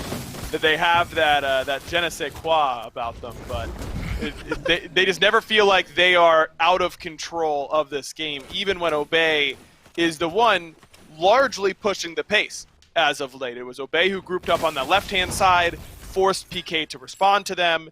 PK ends up responding perfectly, getting a bunch of kills and an Oni Fury on the way out, but that Oni Fury doesn't really amount to much. Now Zap has lost his beads again on that left-hand side over a contest that really is not that important ultimately in the grand scheme of things. If I'm Sino, I'm just Heimdall hunting right now because you can one-shot him. He's got no relics at all. That's right. Shell 15 seconds away, so maybe now is the opening. Sino's just going to move his way away. Ducky's going to do the same. Sun Wukong definitely can do that. With the best of them. PK now starting to maybe position themselves over towards this FG. Nice ult there from Sino. Zapman trades it back, though. Better ult from Zapman towards the end of it. No beads, but still has some of that CC immunity of his own. Really good reaction time by Zap there. Looking a little bit more dialed in, realizing that he was in a bit of trouble, but that poke damage that Paul is using... doing this? Viable, but not great against the Terra. Okay, start up the FG, but Obey, we're just hanging around to the side. Zapman has been dove on. Inbound gets the kill. Shell left available for Zap, but Sino will fall to Cubo. Fred Wolfie has found one onto Neil in the back line. Paul desperately trying to stay alive, but it won't matter. The Raijin hunts him down. It's a double for Wolfie out of the mid. And PK almost seems like they were searching for that one. They start poking at that Fire Giant, and Obey answer perfectly. Not exactly where you want to be poking your head in right there, because Inbound finds a beautiful flank, a great ultimate onto the whole back line of PK. Just make sure that Obey's dive is going to be very, very easy to execute after the fact. And Wolfie's allowed to jump in because, again, no Aegis on any of the carries. He's full HP. Paul can't one-shot me from that position, but I can one-shot him. Oh no, Scary D just walks in, gets stunned by Ducky, and nearly loses his life for it. Mid lane Phoenix will be the sacrifice now from PK. The je ne sais quoi has maybe started to tilt back towards Obey, and it's PK that start to throw the life ring over towards that Obey squad. You know, a bit separated there with Zapman from the rest of the squad. Yep. How about this for a call? Fire Giant started up by PK, maybe sensing that Obey are going to head back to base after a little bit of a gold infusion there. Ducky, he might have found Zapman here. Zap holds on to his beads, but eat half of his HP in damage. Shell used, but didn't really help him out all that much. Ducky stays alive. Zapman receives one snipe in his direction from Wowie, but that's about it. Risky call there from PK, but both teams stay alive. It was risky, but I like the call. You know that Obey does need to reset at some point. They need to be able to spend the gold that they just earned off of your bodies, so why not try and catch them sleeping? But Obey, a little bit too privy to what could happen, end up checking it. Ducky makes a great play. He goes on to Zap right as the fire pools are spawning. I don't know if that was lined up and intentional or a bit of good fortune. Calculated. For the Obey solo laner, but it ended up doing half of Zap's HP and immediately put a stop to that Fire Giant pull. That's right. Now you can see where Obey are just going to keep themselves on the right side here. There is a small advantage. The Knights have a big wave pushing down the left-hand side. Is met with a small wave of Obeys. Not sure that's enough to take down the entire tower, or if Obey are really even all that concerned. Seems risky to trade out a tier 2 tower for maybe a fight and then a Fire Giant on the other side. Luckily, the Obey wave will end up crashing back. Maybe keep the tower alive for a little bit longer. This is where Paul, though, maybe it's his time to start to throw out some of this poke. Has the Divine Ruin? And I say that because it's going to be tough to maybe find consistent enough poke aggro, but when there's enough healing to kind of sustain some of Obey back up. It's just difficult against the Terra. I mean, she is, you know, if you're playing Assault and you get Terra as your healer, you're mad.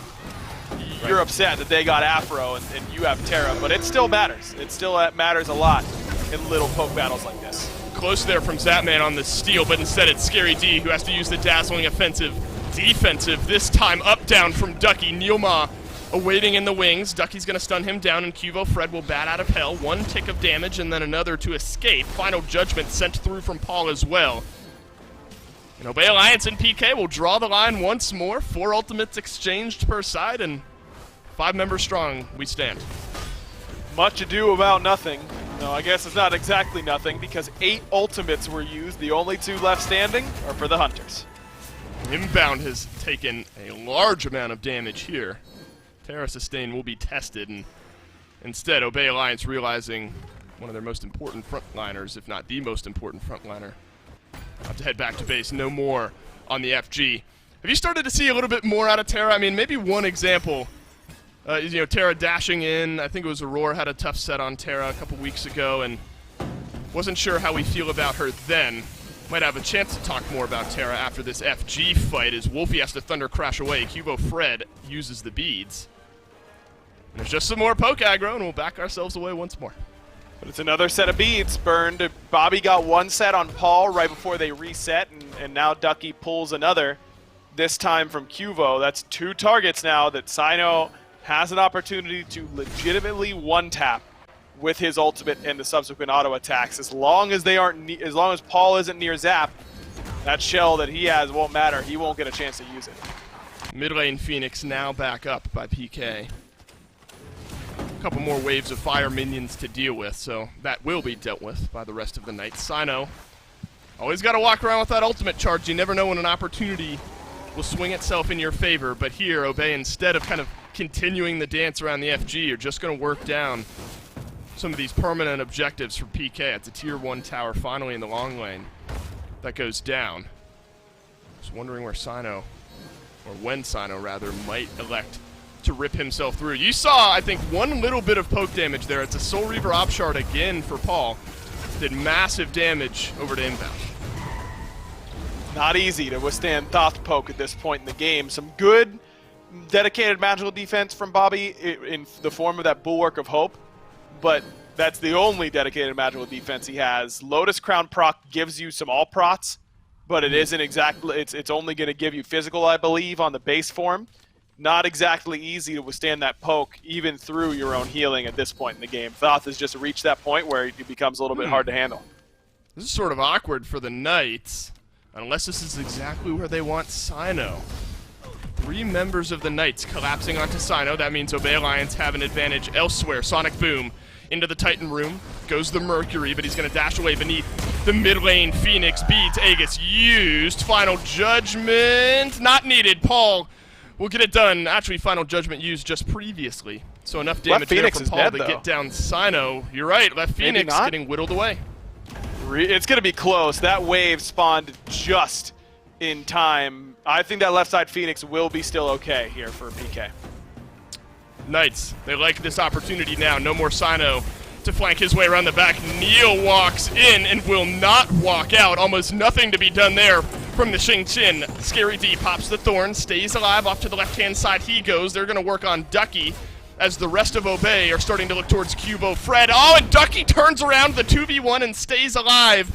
Scary D, you gotta feel like he's gotta get this kill, but he won't. He'll dash away. Paul and Cuvo Fred, not much to say in that fight, and Obey Alliance turn that one around. Hey, that's a great look, though, for Obey, because they were down. That was a 5-on-4, but they know that they can take that fight even with a disadvantage in numbers because PK invested a lot into killing Sino on that left-hand side. Sino got, what, Final Judgment and Dazzling Offensive out from PK. Right. Those are 2 pretty important ultimates that you're going to need if you're going to be the team like Obey in the team fight composition that they have. Ducky continues to have a great game, by the way. 4-1. The beads pickup has been big. It's really freed him up to dive Zap without threat of that through the realms. Top damage in the game for the Sun Wukong, just followed up by Paul. Fire Giant whittled away by Obey, and there's no answer this time from PK. A little bit delayed from the 2-kill fight we saw from Obey, but that's still enough. 20 seconds or so shy of the enhanced Fire Giant, so small note there, but Obey still happy nonetheless that they've got the full 5-stack of the FG buffs. It's a Fury Primal given over to the Knights in response. And earlier in this game, though that's the first FG we've seen, we saw Obey on some successful, maybe unsuccessful pushes. But, you trade out 2 lives earlier on for this Tier 2 tower on the left-hand side of the map, and now you've got exposed Phoenixes in effectively every lane. Some of them have been whittled down a little bit. I mean, left side Right. Phoenix still only about half HP, a little bit of health missing in mid as well. Not a lot of towers still up on Obey Alliance's side of the map. I don't think PK could end unless they clean decided Obey from here. 5-for-0'd them on the Phoenix defense. Even then, they'd have to march all the way down mid or all the way down left and try and win that way. We're looking at a 2-team fight necessity for PK at this point. I don't think that one will get the job done. You think that plays into Obey's mind at all? Do you think they feel at this point they're playing with house money a little bit extra, can afford to take a few more risks, or is this an Obey squad that gives you some confidence in more straightforward finishes to these games? No, I think that you're able to take some risks when you're in Obey's shoes right here. You'll talk about this on your siege or your walk up to sieging, like, hey, if we lose here, if we get wiped here, we lose, or hey, we can afford to try and play a little bit fast and lose. They can't end they can't do anything, is what you probably say. They can't really do anything, even if we lose this fight. Yeah, PK will get a whole Tier 1 tower in mid, maybe a Phoenix at some point, but maybe not the Titan at the end of the day. It's a 3-1-1 for Obey. They're going to send Ducky in the mid lane with Scary D, Sino over with Hugo Fred, but this is the threat here. Ducky on the Sun Wukong makes his way. Zapman locked down in the back line. Way too much damage for him to participate. It's the Taiko drums only connecting on a Scary D. How about the snipes from Wowie? One's good. How about the final one? Ducky still alive. Paul has turned around the damage. Down goes the Sun Wukong. Left side Phoenix still stands. Sino, he's lost this engagement to Hugo Fred. The Knights stand strong in their base. And now Sino has to worry about where Scary D is. Scary has teleported deep into Obey's jungle, and he's about to lay the trap.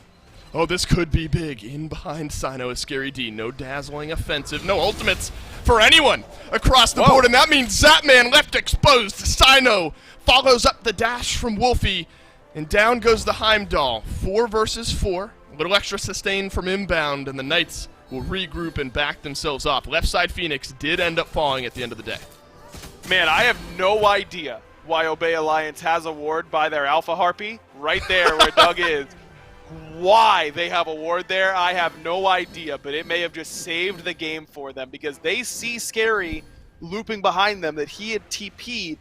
And so what they do is they just wait because they know that PK needs to pincer to help Scary on that flank in, and they just wait for their backline to step too far forward, and surprise, surprise, it's Zap who steps too far forward, and Obey's able to catch him out nicely. Now mid lane siege for Obey Alliance. Neil will blink himself forward, tosses Wowie right back in. Oh, but look at the re-engage from Sino. It's a 3-man stun from Scary D to maybe save the Knights here. Raiju, not enough, but inbound, he's got the final bit of damage. Mid lane Phoenix gone. Paul and Zap, they do provide enough of a threat to maybe make Obey slow down, though the minions starting to work their way in. 3 versus 4 on the defense. Paul dashed on. Raiju there, but not the follow-up damage. Neuma, no ultimate, but Zapman's got it. Down goes Zap. Down goes maybe the Titan as well as Obey Alliance storm the gates, and they're going to send us to a game 3. Paul does what he can, but the 6-1 performance on the Thoth still not enough for PK to win game number 2. Obey just played their team fights really, really cleanly in this game, Dave, and they didn't let the moment get too big for them. They knew that they could play a little bit more aggressively on that Phoenix siege. They play it accordingly. That turnaround play to kill Zap, where Scary I thought was going to maybe put PK back in the game, was really, really heads up. Obey's a good smite team, man. You can't say anything else. They've been playing well. And they have the confidence to run back a similar composition to game 1, and it looks a lot better this time around. Yeah. Things work out for Obey here. They tie up this set. Game 3 right after this break.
maybe tomorrow we could see things differently, but the way it's going right now, we better put it on hold. Is your 17 best?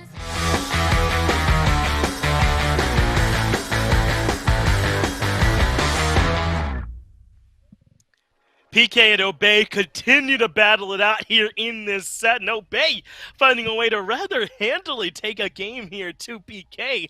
And now here we are lining up for a game number 3, and these two teams looking pretty evenly matched to me. Now, Gore, picks and bans have been a big part of this as these picks kind of bounce back and forth, but the execution this time was excellent. Inbound looked great. Sino looked great in this game. What did you see, though, when you were watching this one? Honestly, it is a lot of what you just said, right? Inbound, I think, was part of almost every single kill. There was one that he missed out on throughout the most of it. And the same thing, I think, goes for Wolfie. The Raijin was able to come through and hit a lot harder than I think a lot of people expected. 6-1 there. So the mid support duo that came through, we already knew Sino was going to look good. We saw it last game, where if you look good in a losing game on a pick, then when your team is winning, you should look a little bit better. Although he did, I think, eat a few more deaths this time around. So maybe not as stellar KD-wise, but in terms of setup, kill potential, damage, it all came through. But I think having Wolfie on something comfortable, and maybe more notably, Wolfie on something that could shut down Paul a little more consistently. Even though Paul had a stellar game, he didn't get to have the same impact as the Persephone had, and the people around Paul didn't get to have as great of a game because of the setup I think Obey were bringing. And that's realistically the control, right? How well do you shut down Neil? How well do you shut down Cuvo? And then eventually, I guess, Scary D comes into that mix when you start seeing that rotation over. But because of the fact that we never really got to see that 3v3 start to truly excel for the Knights, I think that let Wolfie and Inbound get much further ahead and find a lot of control because of it. It did. I mean, they managed to get Paul down finally to a god that looked more mortal. It felt like this time around the thought, well, 6-1, I know, how mortal is that, right? But at least they were able to play around it this time, it felt for them. And I think we were kind of not getting enough credit to just how impactful Earth and Fury is, the Terra ultimate, just as an ultimate on its own, right? Even if she gives no other value in a team fight other than putting that ultimate on, 8 of the players that are in that fight, its ability to turn things around when you're able to proc all those stones to get the additional damage coming out for your squad. So it really was a lot, man, that Inbound was able to do. As you said, the 3v3 were controlling the pace of this one. They fought better around objectives this time. We saw good decision-making for them in game 1 when they went over to that sneaky fire giant when they knew that PK were going over towards gold. They accelerated that a bit more when they were in control of the pace this time, and this was the result. They looked a lot better here.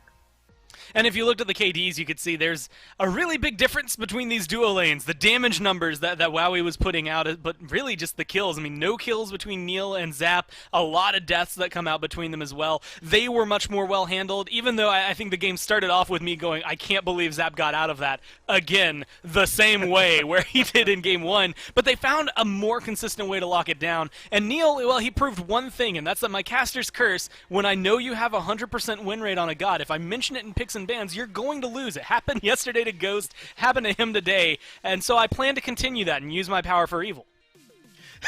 That's the garbage that we all know and love. Let's get into the picks and bans then for game number 3. We've gone the full distance here today. The first set went to 3, and now here with PK and Obey, it's going to 3. But Gore, I think we should be in for a lot more of this now, because who's the team you're going to 2-0? I mean, Obey looking better, United looking better, Renegades looking better. There aren't any easy sets out there, so I think a lot more of them are going to look like this, and we just kind of got to get used to it because it's so competitive out there.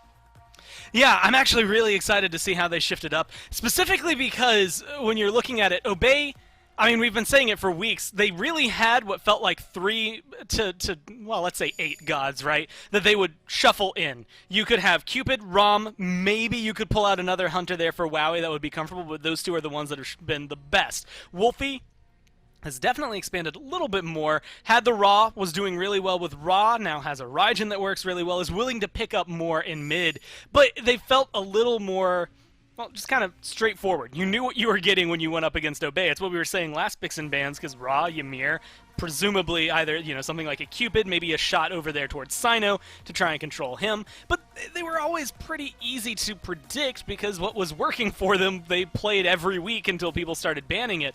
And I was wondering, and am still wondering, if that's going to stifle them a little bit here in this set, if the Knights take some things away, if they ban maybe a little bit more targeted here, specifically looking towards like the Raijin, the Mercury, some of these newer picks I think that Obey are pulling out, or if they've just been practicing and grinding a whole ton. Sino has a pretty deep pool, although some of them are warriors. We can glance over it because they've been successful. The same thing can be said now for Inbound. It can start to be said for Wowie and Ducky over there. I think they have just enough flexibility to keep things on their toes and keep the Knights guessing. Well, I wouldn't be surprised if the picks and bans stay largely the same as they have been up until now, and so far they have with the Ra Emir Sobek band. The hell? Yamonja, though, so Obey might want to come down to that. Persephone, no. They banned the Kuzenbo in this spot, and I wonder if this is that difference between the first and second pick kind of rearing its head here, Gore. PK don't have to lock in this Persephone, but you'd think it's pretty tempting. Paul played so well on it back in Game 1, even when he was falling, and this could be an opportunity for them to try and grab an edge here over Obey right at the start of the pick ban phase. What are your thoughts here? Would you like to see the Persephone? Yeah, honestly, like I mean, you go back to what's been working well, or at least what helped look good. Although Paul looked good on Thoth too, so maybe you don't have to highly prioritize That's it. true. Again, for Obey, it's the conversation Evo's of, still open? are you willing to put Wolfie on it, and how good is Wolfie going to be on it if they pick it up? I mean, we've seen some mids, even on the top teams, not going to say any names, Twig, but that you know, have been able to come through and not have a great game, and simultaneously players like Twig who could go from a not so great Persephone game into then a great Persephone game. Still don't understand how he managed to get it twice there, but either way, you know, when you have plays like that, you have to open up the conversation of, can your mid run it? And if they can, like, how impactful is it going to feel? Paul has showcased that you can give him whatever you want, and it's going to look good. And I think they have that opportunity to exactly do this, call the bluff that is Obey. Well, Obey take the Sun Wukong and the Raijin. Sun Wukong, obviously excellent. Mifflin somewhere is jumping up and down. He considers Wukong the best solo laner out there. This Raijin has had one meh game and one good game so far, so well, I guess we might get the average of that here in Game 3, but this was the fear, right? That when they didn't take Persephone right away, that they were coming back towards this Habwa pick in the mid for Paul. And this is scary, right? If you're something like a Raijin who the Thunder Crash can feel like it takes a little while to get off and for you to get that distance, then he can cut in close, get the knock up, and suddenly you're being hit by that crushing wave. You're watching through grayscale. You're in the afterlife. Paul has a ton of solo potential in mid, but also the ability to rotate around the map and help out too. I actually really like not only the Hebo coming through, big amounts of burst damage, a lot of easy chase down that comes through, and knockups to maybe catch this Raijin off guard, but also the Achilles that I think is going to help. Like, you don't think about this too often, but Raijin as a mage is pretty tanky. It's kind of hard to burn down. I think the Achilles into a Wukong, a Raijin, Heimdall to an extent, but realistically these top two picks for Obey is going to be able to consistently find those executes that are definitely going to help maybe more consistently shut down Wolfie than what they were able to do last game. The question I think Obey have to ask themselves is whether they think that's going to be solo or jungle, because we've seen it flex into both. It's a good point. Maybe leaning a bit towards solo for now, though we'll have to look at the rest of the draft to really know for sure. Bobby getting a respect ban on the Terra, that's got to feel pretty good, but he had an excellent game on it, so I think that is the right call. But this Heimdall coming in now for Wowie. This is such a Zapman-esque pick. Not a lot of other people are playing this Heimdall right now, but you saw Zap using its mobility, its safety, its ranged poke, and then using that Ick Vial to give it tons of extra power and trade potential into other hunters too. I'm not sure what kind of Heimdall we're going to see here from Wowie. I feel like he might need to be willing to get aggressive and then use the Bifrost to retreat if he's going to lock this pick in. The Xing Qin ban from Obey kind of, I mean, I feel like you're taking a shot over there towards Paul. I'm wondering what he'll want to pull out. There's a lot of Guardians, though, at least in my eyes, have a lot of potential, even though they don't get picked up too often. But also, you know, something that we haven't seen this set, and compared to, let's say, like a Ghost set or Radiant set, this is the Warriors. I mean, like Horus, your Herculeses, even Mulan occasionally getting thrown out over there, although I don't know how well that would go for the Knights. I want to see maybe some of that, at least for the Knights right now. You've got a lot of good setup. Something that is going to play aggressive is always going to be solid. Fafnir falls into that list, although it definitely feels like a 408 pick more than a Neil pick. I'm going to have fun watching this one. Well, there were 6 Guardian bands, and you factor in that the 7th was picked up by Obey, so I suppose at that point we come down here to this Fafnir. Well, we saw this Fafnir doing well earlier on in the day in that previous set, so this is certainly a pick that can work, but maybe doesn't have the most inherent synergy here with this squad. Obviously, to work well with the ROM, but it's not as if you're getting a ton off just the coerce. So this is more about having Fafnir for that team fight presence, for using that Draconic Corruption, transforming, and then getting all those additional cooldowns, all that great CC that Fafnir can provide. That's what they're going to have to get out of him, as it looks like now we can tell the Achilles is going solo. You know, I'm just happy we live in a world where supports are getting this much respect. I just see a lot of support bands. It makes me happy, right? It feels good. Because, I think what we've realized, or at least what I've seen some of these teams, if you ban out all of Paul's gods, eventually it's not going to matter, right? He's still going to play the next mage just as well. If you ban out the junglers, there's always someone else to go to. I feel like the support pool is a little more limited. I mean, things like Sylvanas and Fafnir are coming out. Fafnir has been picked up relatively often this phase, but he's not necessarily the go-to for a lot of teams. So I like that they're getting pushed out of their comfort zone, maybe getting the limelight shown on somewhere else. But it is that conversation, the pull, along with a Heimdall now very safe, versus the push that we're going to have between Fafnir. I'm very excited. Yeah, this is looking excellent for both teams here so far. Obey have this great team fight presence right around this Raijin, this Sylvanas, the ability for the Erlong to get in the back line and be sort of a disruptor. But they do just have kill potential over here from PK. Which one of those is going to reign supreme? Let's find out in game number 3 with Dulcin and Aggro. Well, chat went, what was it, 55 to 45 or something like that on the fan voting going into this game, and that's what we've seen here, Aggro. PK versus Obey going the distance. PK with a win here, pending the Sanguine game tomorrow, also against Obey, would peek into that top 4. 56 to 44, there you go, production. Spot on! Appreciate you guys. Doug, of course, working the camera for us. With a win here, though, PK will nod themselves into that top 4 for the first time in a while. This is an important one, and they've rested a lot of that on Paul back on this Hebo, a pick that we've seen a lot of good and a lot of not so good out of.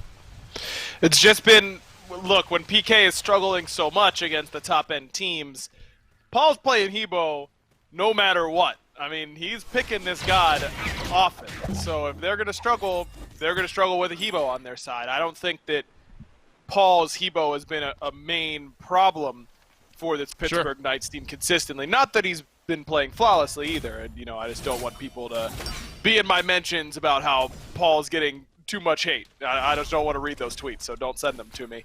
This after PK this set. team. What was that, Dave? I said you shouldn't have any sort of hate about Paul after this set. The man has played lights out on this. He's been popping off. He's been popping off for sure, and he had a really, really good game too. I'm looking for Zap to step it up in comparison to what we saw from him in game number 2, because his positioning was not consistent in that game. Well, maybe it was consistent, it just wasn't consistently good in that game. So they're going to need him to really be able to stand tall and help Paul a little bit more than he was able to in game number 2. And I think Neil had a tough time on the Xing Chen as well. There were a lot of engagements where he just sort of tried to walk in, find something as far as an ultimate or some lockdown, and wasn't able to do that really on a consistent basis. So I agree with the desk. I think the long lane for the Knights now a chance to bounce back here in game 3. A lot of good, I think, for Obey down the stretch there. Right around the time where we were nervous that PK were starting to pull things back in their favor, the Obey squad really stepped themselves up. For the first time in this set, it's going to be Zap on the ROM, Wowie on the Heimdall instead. I don't mind the pivot. I mean, I agree with a lot of the points you were making where in the lane up to this point, haven't seen all that much 1v1 potential. So maybe a different look here for Zap will help him back into the set.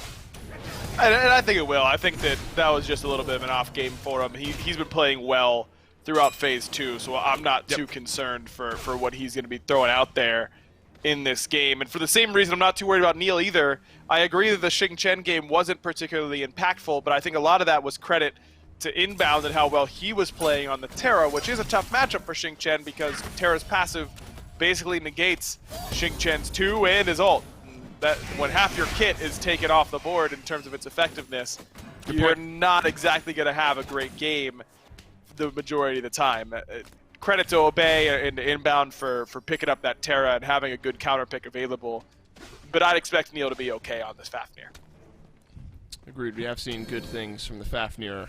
Limited play, though, for this PK squad. Only once or twice so far here in Phase 2. Along the same line is Cubo Fred on this Hunbats. We've only seen it once or twice from him, I believe, this phase out of the jungle. A pick, you know, Aggro, I love the pick. I mean, the ultimate's always going to be good as long as you're landing some of the damage. Paul goes back in here. Wolfie tries to Thunder Crash away, but Sino knocked up and taken down for first blood.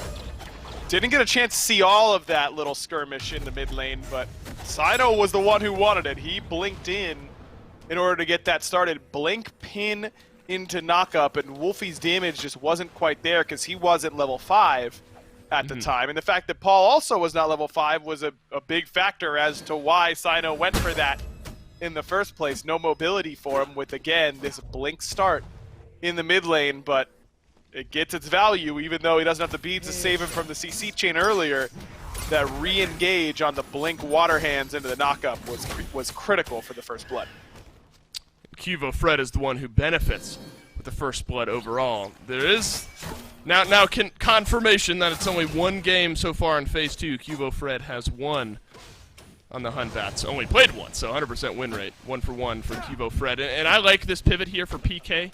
Give Cubo something a little more initiation potential than maybe what we saw in the Kamazats there in game number 2.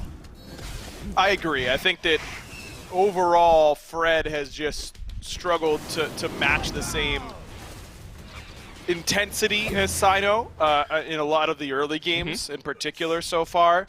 Maybe now that he has first blood underneath his belt on his signature pick across his whole career, I don't think of any god as much as I think of Fred's Hunbats. This is the one that he's got to make count for sure. Well, he's going to have a chance to do it here. Inbound, sent running. That is to fear no evil. Oh, but the three-man taunt right back in from Wolfie. Won't matter as Scary D has gotten the double kill here. Ducky now stunned, locked down, executed for the triple. Scary D rotates over and picks up 3. Okay, man, that is so unfair to Obey Alliance that they make this sick play, a triple taunt into a triple knockup, into a triple pin, into a triple taiko drums, and it's Scary D that gets the triple kill on the other side. He has the 3 executes ready to go, and that is a nightmare scenario for Obey Alliance because here's what has just happened. You have put Sylvanas, a god that is just abysmally bad from behind. You've put Paul on a god in Hebo that just snowballs leads super effectively from ahead, and now you're going to need to get a kill onto him early. They'll get it with credit from good pull from Inbound and Sino catching him lazy backing underneath the tower a little bit. But man, that is still scary. Scary D level 8, by the way. Is that sure is good? I think that might be good that you have a level 8 Achilles. Ducky, not good that you're 1 level down, maybe a level and a half from where we saw Scary D just a moment ago. The net worth charts there is the largest difference in the game right now. Top of the charts, Scary D. Bottom of the charts, Ducky. Not to be surprised after what we saw here. You know, Aggro, I mean, you know, both of us like playing in the mid. Maybe, you know, maybe that's just the status of mages, right? I mean, you get a triple taunt, still not able to get the kills. It's just, you know, the woes we face as mid laners. It's tough out there for us, Dave. And here's the thing that hurts the most is that we're just surrounded by lower intelligence smite players. Right. I mean, Gore and Hindu Man, they consider themselves support mains. That, you know, that job's tough. I've got some respect for that, but they're not bringing the same brain power that we are to the team. You know, I mean, let's call a spade here, and then, oh Lord, don't get me started on John Finch, ADC brain central for him, and then unreal, man. Kayla Mifflin, man. Do I even have to say? Come on, we'll get real. No, Mifflin jungle. Enough said, I think, there. Love it, man. We can harsh on these guys. They can't say anything about it. It's almost perfect scenario for you and I. It was only a matter of time before we got back on the cast together, able to do that here. In cahoots. And it's only because... What's that? we're in cahoots, you know. In cahoots, that's right. It's you and me again. It's the golf gang against the rest of the world. That's right. Though we're on the opposite side of the Well, scramble from one another. It's all golf love for sure up to this point, and all love for PK from what they've seen from really their rotation here. And it's not so much the traditional 3v3 and support mid and jungle. It's the early involvement from those solo laners. So all about keeping Ducky alive now, because this is now that continued threat, right? Where this Achilles is so far ahead, a couple of levels, 8 minutes into the game. With that execute, if you force Ducky into the ultimate and he sticks around in lane, might have a couple solo kills on our hands. That is the worst feeling when you're Ducky. You know, you got executed too, but you walk back into lane against the dude who just tripled on you and is massive and stole your blue on the back end, for the record. His job is not easy. His job is to kind of weather the storm now on that solo lane side, and we see the pressure that Scary has. He's already forced that somersault cloud once again. But Ducky's alive and hasn't been given up too much. That's really all you could ask from the solo laner now. Hugo Fred lurking just close by this blue buff that is not up or available. I think now, big moments for Hugo Fred to do a lot of this. Send Ducky right over into Scary D. Easy execute as you'd like. And now PK pull back another. It's a 4-0. Scary D there out of the solo lane. And exactly, I think, aggro, what we've wanted to see from Hugo Fred. You've got this lead built. Let's start to find some impact, and he's done great so far here, 9.5 minutes in. Listen, man, if you don't come over and feed the hot hand, when your solo laner gets big like this, you've just got to be there to facilitate. You know, just pass them the ball as often as you can. And Scary has the ball. Now, this game is really on his shoulders, and he's on the pick that he spammed all last year at the Smite World Championships and really did a number on everyone that SK team, now current PK, really they faced. They all struggled against Scary D's Achilles. This has become, in my mind, one of the iconic player god pairings in the whole SPL. And Paul is right there with him. The traditional start for Paul, of course, Rod of Tahuti, first item. A little bit longer to build, but now can have massive impact in some fights. Might have a chance here. Cubo Fred. No way, he lives, right? No chance. Inbound is going to finish off the kill. Tycho drums to pull back in Neil, but some snipes down from Zap are going to slow down Wolfie. Watch out. Scary D is here. That's a 4-0. Achilles has rejoined the fight, but Paul has so much damage. Crushing wave down onto Sino. Inbound being chased down by Neil, Paul, and Scary D, and that's a double for the Hebo out of the mid lane. So even when you're really worried about the Achilles, you can't forget about Paul's Hebo. That's just not going to work out for you. As soon as you drop below that threshold for Rod, you are in legitimate execute range for two different people now on PK, both Paul and Scary. Scary's a true execute, Paul a virtual one. But it's going to end up being a Gold Fury all the same for the Pittsburgh Knights. And these are the sorts of games that PK have done consistently against Obey so far this year, and really not just Obey, but everyone who's been below them in the standings, where they just get off to good leads. It almost always comes on the right side of the map. Sometimes Scary just he gets unlocked almost. You know, he just kind of ascends to the next level. We've talked a lot about it on our podcast that I have with Barra. Barra says that he's never played with a solo laner who pushes leads as well as Scary D does. Scary is a quieter guy, you know, really funny dude, but a little bit more reserved the vast majority of the time. But when he gets a lead, he is everywhere. He doesn't care about going to his farm in his lane. He's farming you. Sino's not slowing down, though. He's going to try to find a fight here onto PK, but really nobody from Obey there to follow up on some of the initial engagement from Obey. Scary D is just going to use that final charge of the ultimate for a little bit more damage onto the Pyromancer. Ducky close by. Up down, but not enough. PK take the Pyromancer away, but there's still a chase here from Obey. Scary D quite low, and Wolfie has now gotten the shutdown. PK maybe just overstay. They took a little bit too much damage around the Pyro, and now Ducky's got a kill as well. Watch out for Paul, though. He rotates into the fight. There's the execute onto Inbound. It's a 2-for-1 trade with the Pyromancer for PK. Yeah, but Wolfie just went to the bank and cashed out. He just got a big shutdown onto Scary D and slows down that farm level of the Achilles, but most importantly, gets Wolfie a whole lot of gold in the bank. He jumps up to the very top of Obey's charts with that kill. That's a big one for Obey. Certainly not worth it for the Pittsburgh Knights to risk Scary D's lead in that way. Right, especially when, really in game 2 as well, Wolfie on this Raijin, big role to play. And, obviously early in the game, isn't everyone Raijin's going to have his maximum damage, really anyone for that matter, have their maximum damage, maybe potential met. So later on into this game, if Wolfie can sort of keep pace with some of these fights, some big damage from the backline, maybe that's a route for Obey to get back in. He's got some early penetration online as well. Spear the Magus, I think, works well with this Raijin kit. So maybe Obey have found their avenue back into this game.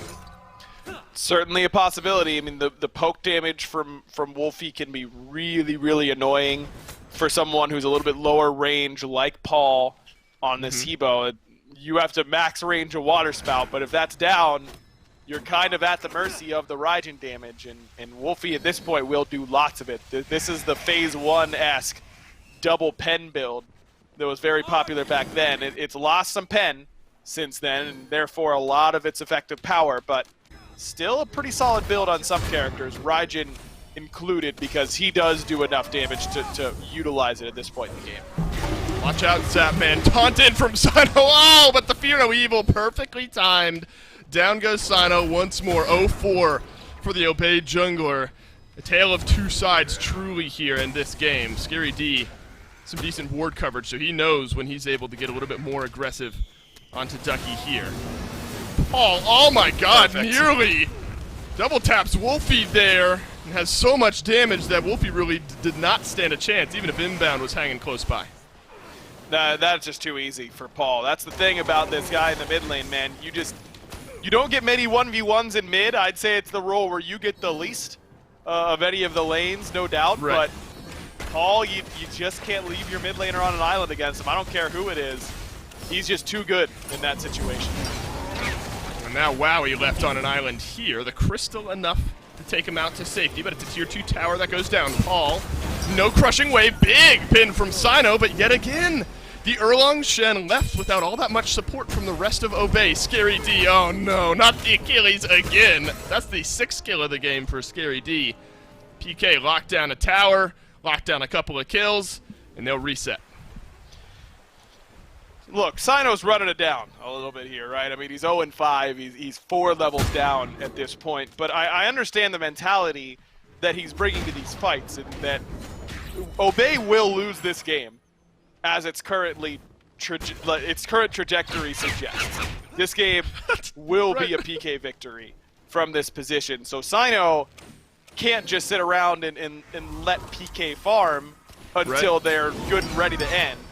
Now, I'm not saying that you should be jamming your face into the enemy team over and over and over again and just hoping for the best, but I understand his sense of urgency in this moment, that even though these aren't good fights for him to take all the time, they got to take some of them, because otherwise this game will end quickly for PK. All right, it was a good setup. Big pin. Now let's see how Obey respond. Big fight here. It's a Fear No Evil. That connects onto Sino. Once more, the Erlong Shen left out on an island. Taiko drums from Wolfie will do nothing but pull Scary D right back into the fray of things here. Neil and Paul still on the chase. Ultimate from inbound, but Ducky is here to join the fight. Crushing Wave has chipped down some health. Shut down onto Paul. That's Ducky. Zapman takes some decent damage now as well. Double stun from Scary D.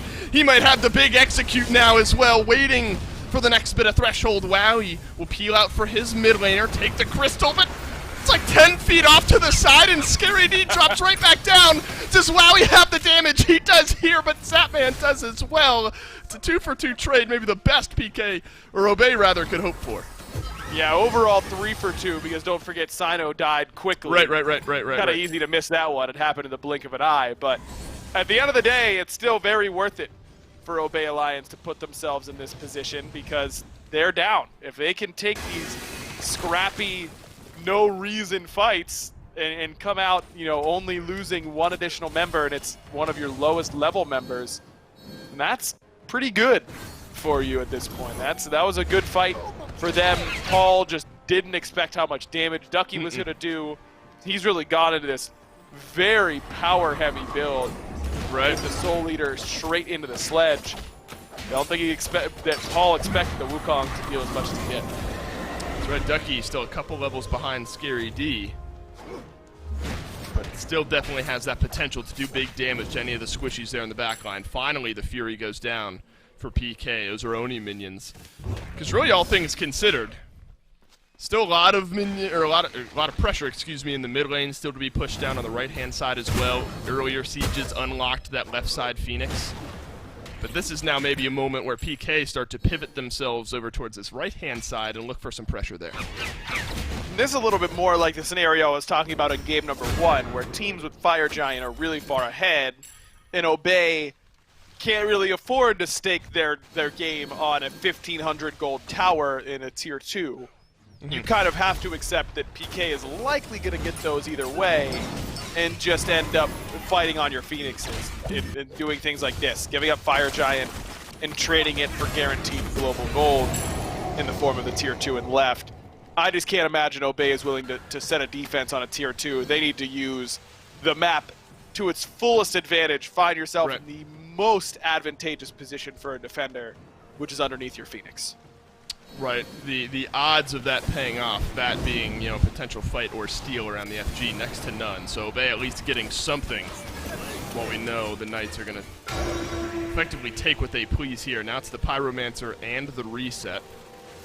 So we're 20 minutes into the game. PK have ballooned themselves up about 6,000 and some change gold in the lead here. Almost at level 20 is Scary D, outpacing the level a minute mark there, so definitely strong from him. Early triple kill will do that for you.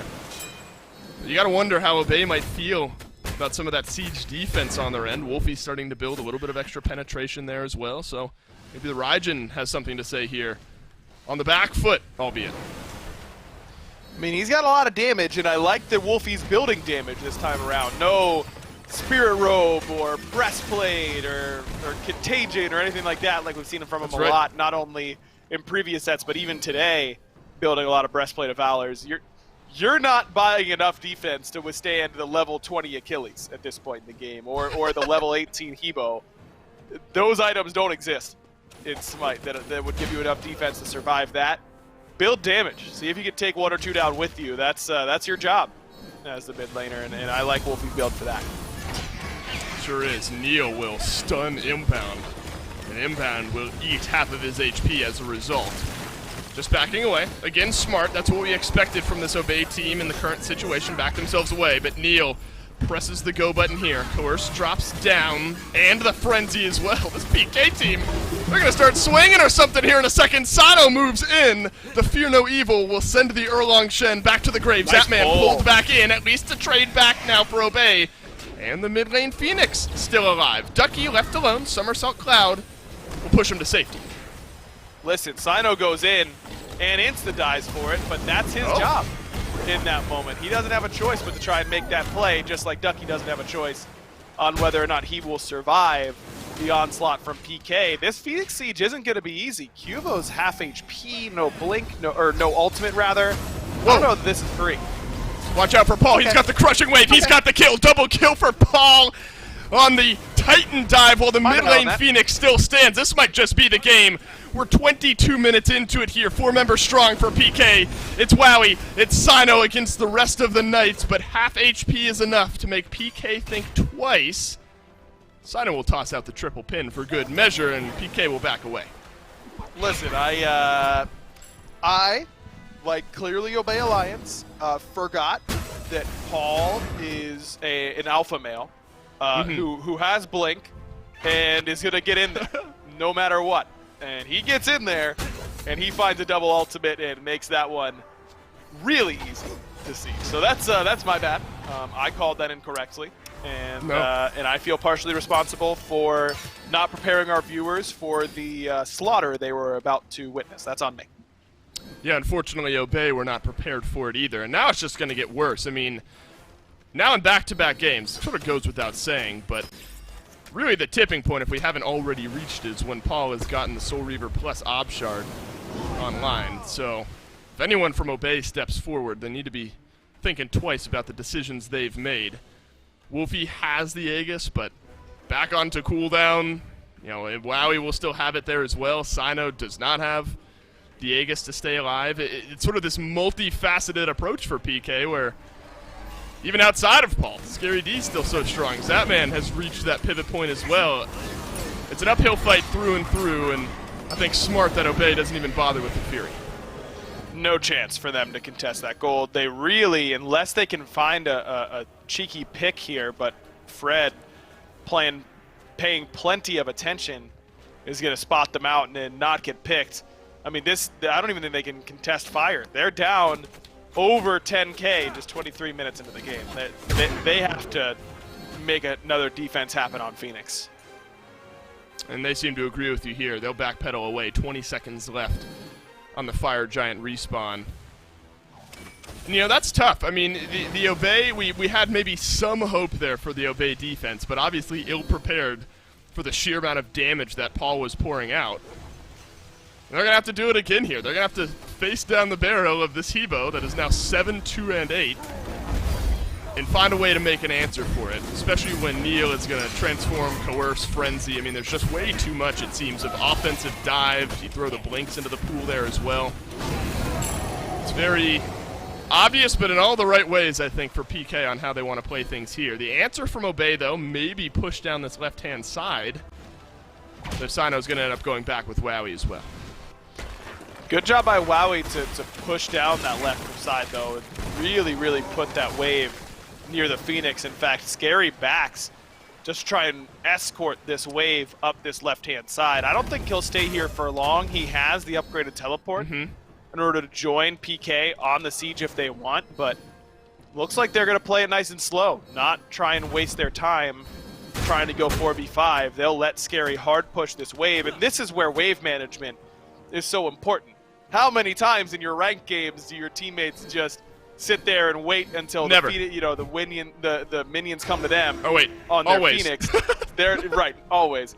They're not pushing them out, and it's just so much harder to defend. Look at all the time that Obey has. There's a minute off of this Fire Giant buff for PK that has been used exclusively because of good wave management on the opposite end of the map. He flipped it on me. You said, how often do my teammates, and, you know, before you even finished, I assume it's never. Whatever it is you were going to say, it's never. But same vibe, different mindset, though, I think. Mid lane Phoenix is going to respawn for Obey Alliance, but Zatman is going to effectively two-tap that one there. Neomog gets pulled back in by Inbound. Separated fight here. Obey Alliance slowly catching up in levels. 3 level 19s, a level 20 for Wowie, so XP about as close as it's been all game long. Gold still the major differentiator here. Mid lane Phoenix falls. Still going to be Scary D and Cubo Fred, though, ushering these minions in to the mid lane. And maybe a collapse like this is exactly what PK are looking for there. Frenzy popped by Neoma, but won't result in an immediate trade. Watch out for the transform. Gonna ult right away. Cubo tries to get the ult off. Good beads from Sido. Doesn't have to worry about it quite yet, but he has to worry about the execute coming from Scary D. He's landing that one 7 days a week. He's trying to chase for more here. Wolfie, Tycho drums in the backline. Ducky, so low now. It's a double kill for Scary D. This game started off with an Achilles triple. Could it end with something very similar here? Wolfie has to use the Aegis. Paul from range puts down the Raijin. Wowie, he's not going to have much to say about this one. PK in 26 minutes. They'll take the set. All getting low, but Wowie, no way he can do it again. He's done it once before, but not this time around. An easy PK win in game number 3. And when you look at how this PK team is constructed and how they like to win their games, I don't think there's any better way for them to draw it up than to get Scary an early triple kill on Achilles, Paul on the Hebo, and just put weight on that right-hand side. Lean on Scary and just let him carry for you, because the space that he created for Paul allowed him to execute perfectly. Those two really just led the charge for PK in this one. I think, another takeaway from Obey where they're able to push these games long. It's a 3-game set. They've kept themselves competitive, but this one just slips away. And again, pending the Obey versus Sanguine set tomorrow for the first time in a while, PK now in that top 4 spot. What a set to round out our day here on Saturday. We'll go back to Finch, though, to round things out.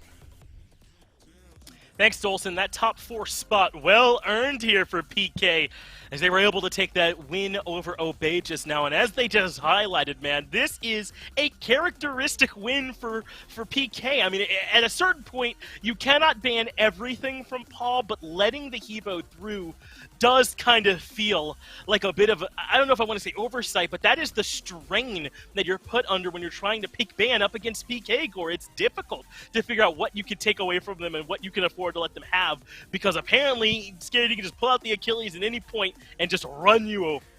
Yeah, I mean, how many games, if you want to run back the last phase, I guess all of them that we've gone through 9 weeks of play, have we seen games against PK where the top 3 bans were mid bans, and then the follow-up, depending on whether or not they had picked it, were also mid bans. But also, how many games do you start, like you said, where Scary D just kind of decides you're not going to play? I mean, this is 5 minutes into the game. This was it. This was where it stopped really being a big fight for Obey, I think. There were a lot of moments where they were able to clap back, some where they pulled something back, but Scary D got so far ahead that it only felt like they could find little scraps, nothing truly game-changing in favor of Obey throughout all of this. And Finch, I'm saying that from someone who really wants Sylvanas to start winning some games. Yeah, it's just unfortunately that I think they made it a little easier. He's not very mobile as far as gods go, and I think there was some good setup, but between him not necessarily inbound, not having a great game, Sino as well not having a great game, and then you get, like you said, Scary D here who just decided that this was not going to be a game Obey was allowed to play, Paul doing immense amounts of damage, Cuba with Fear No Evil. They just didn't have much of an opportunity.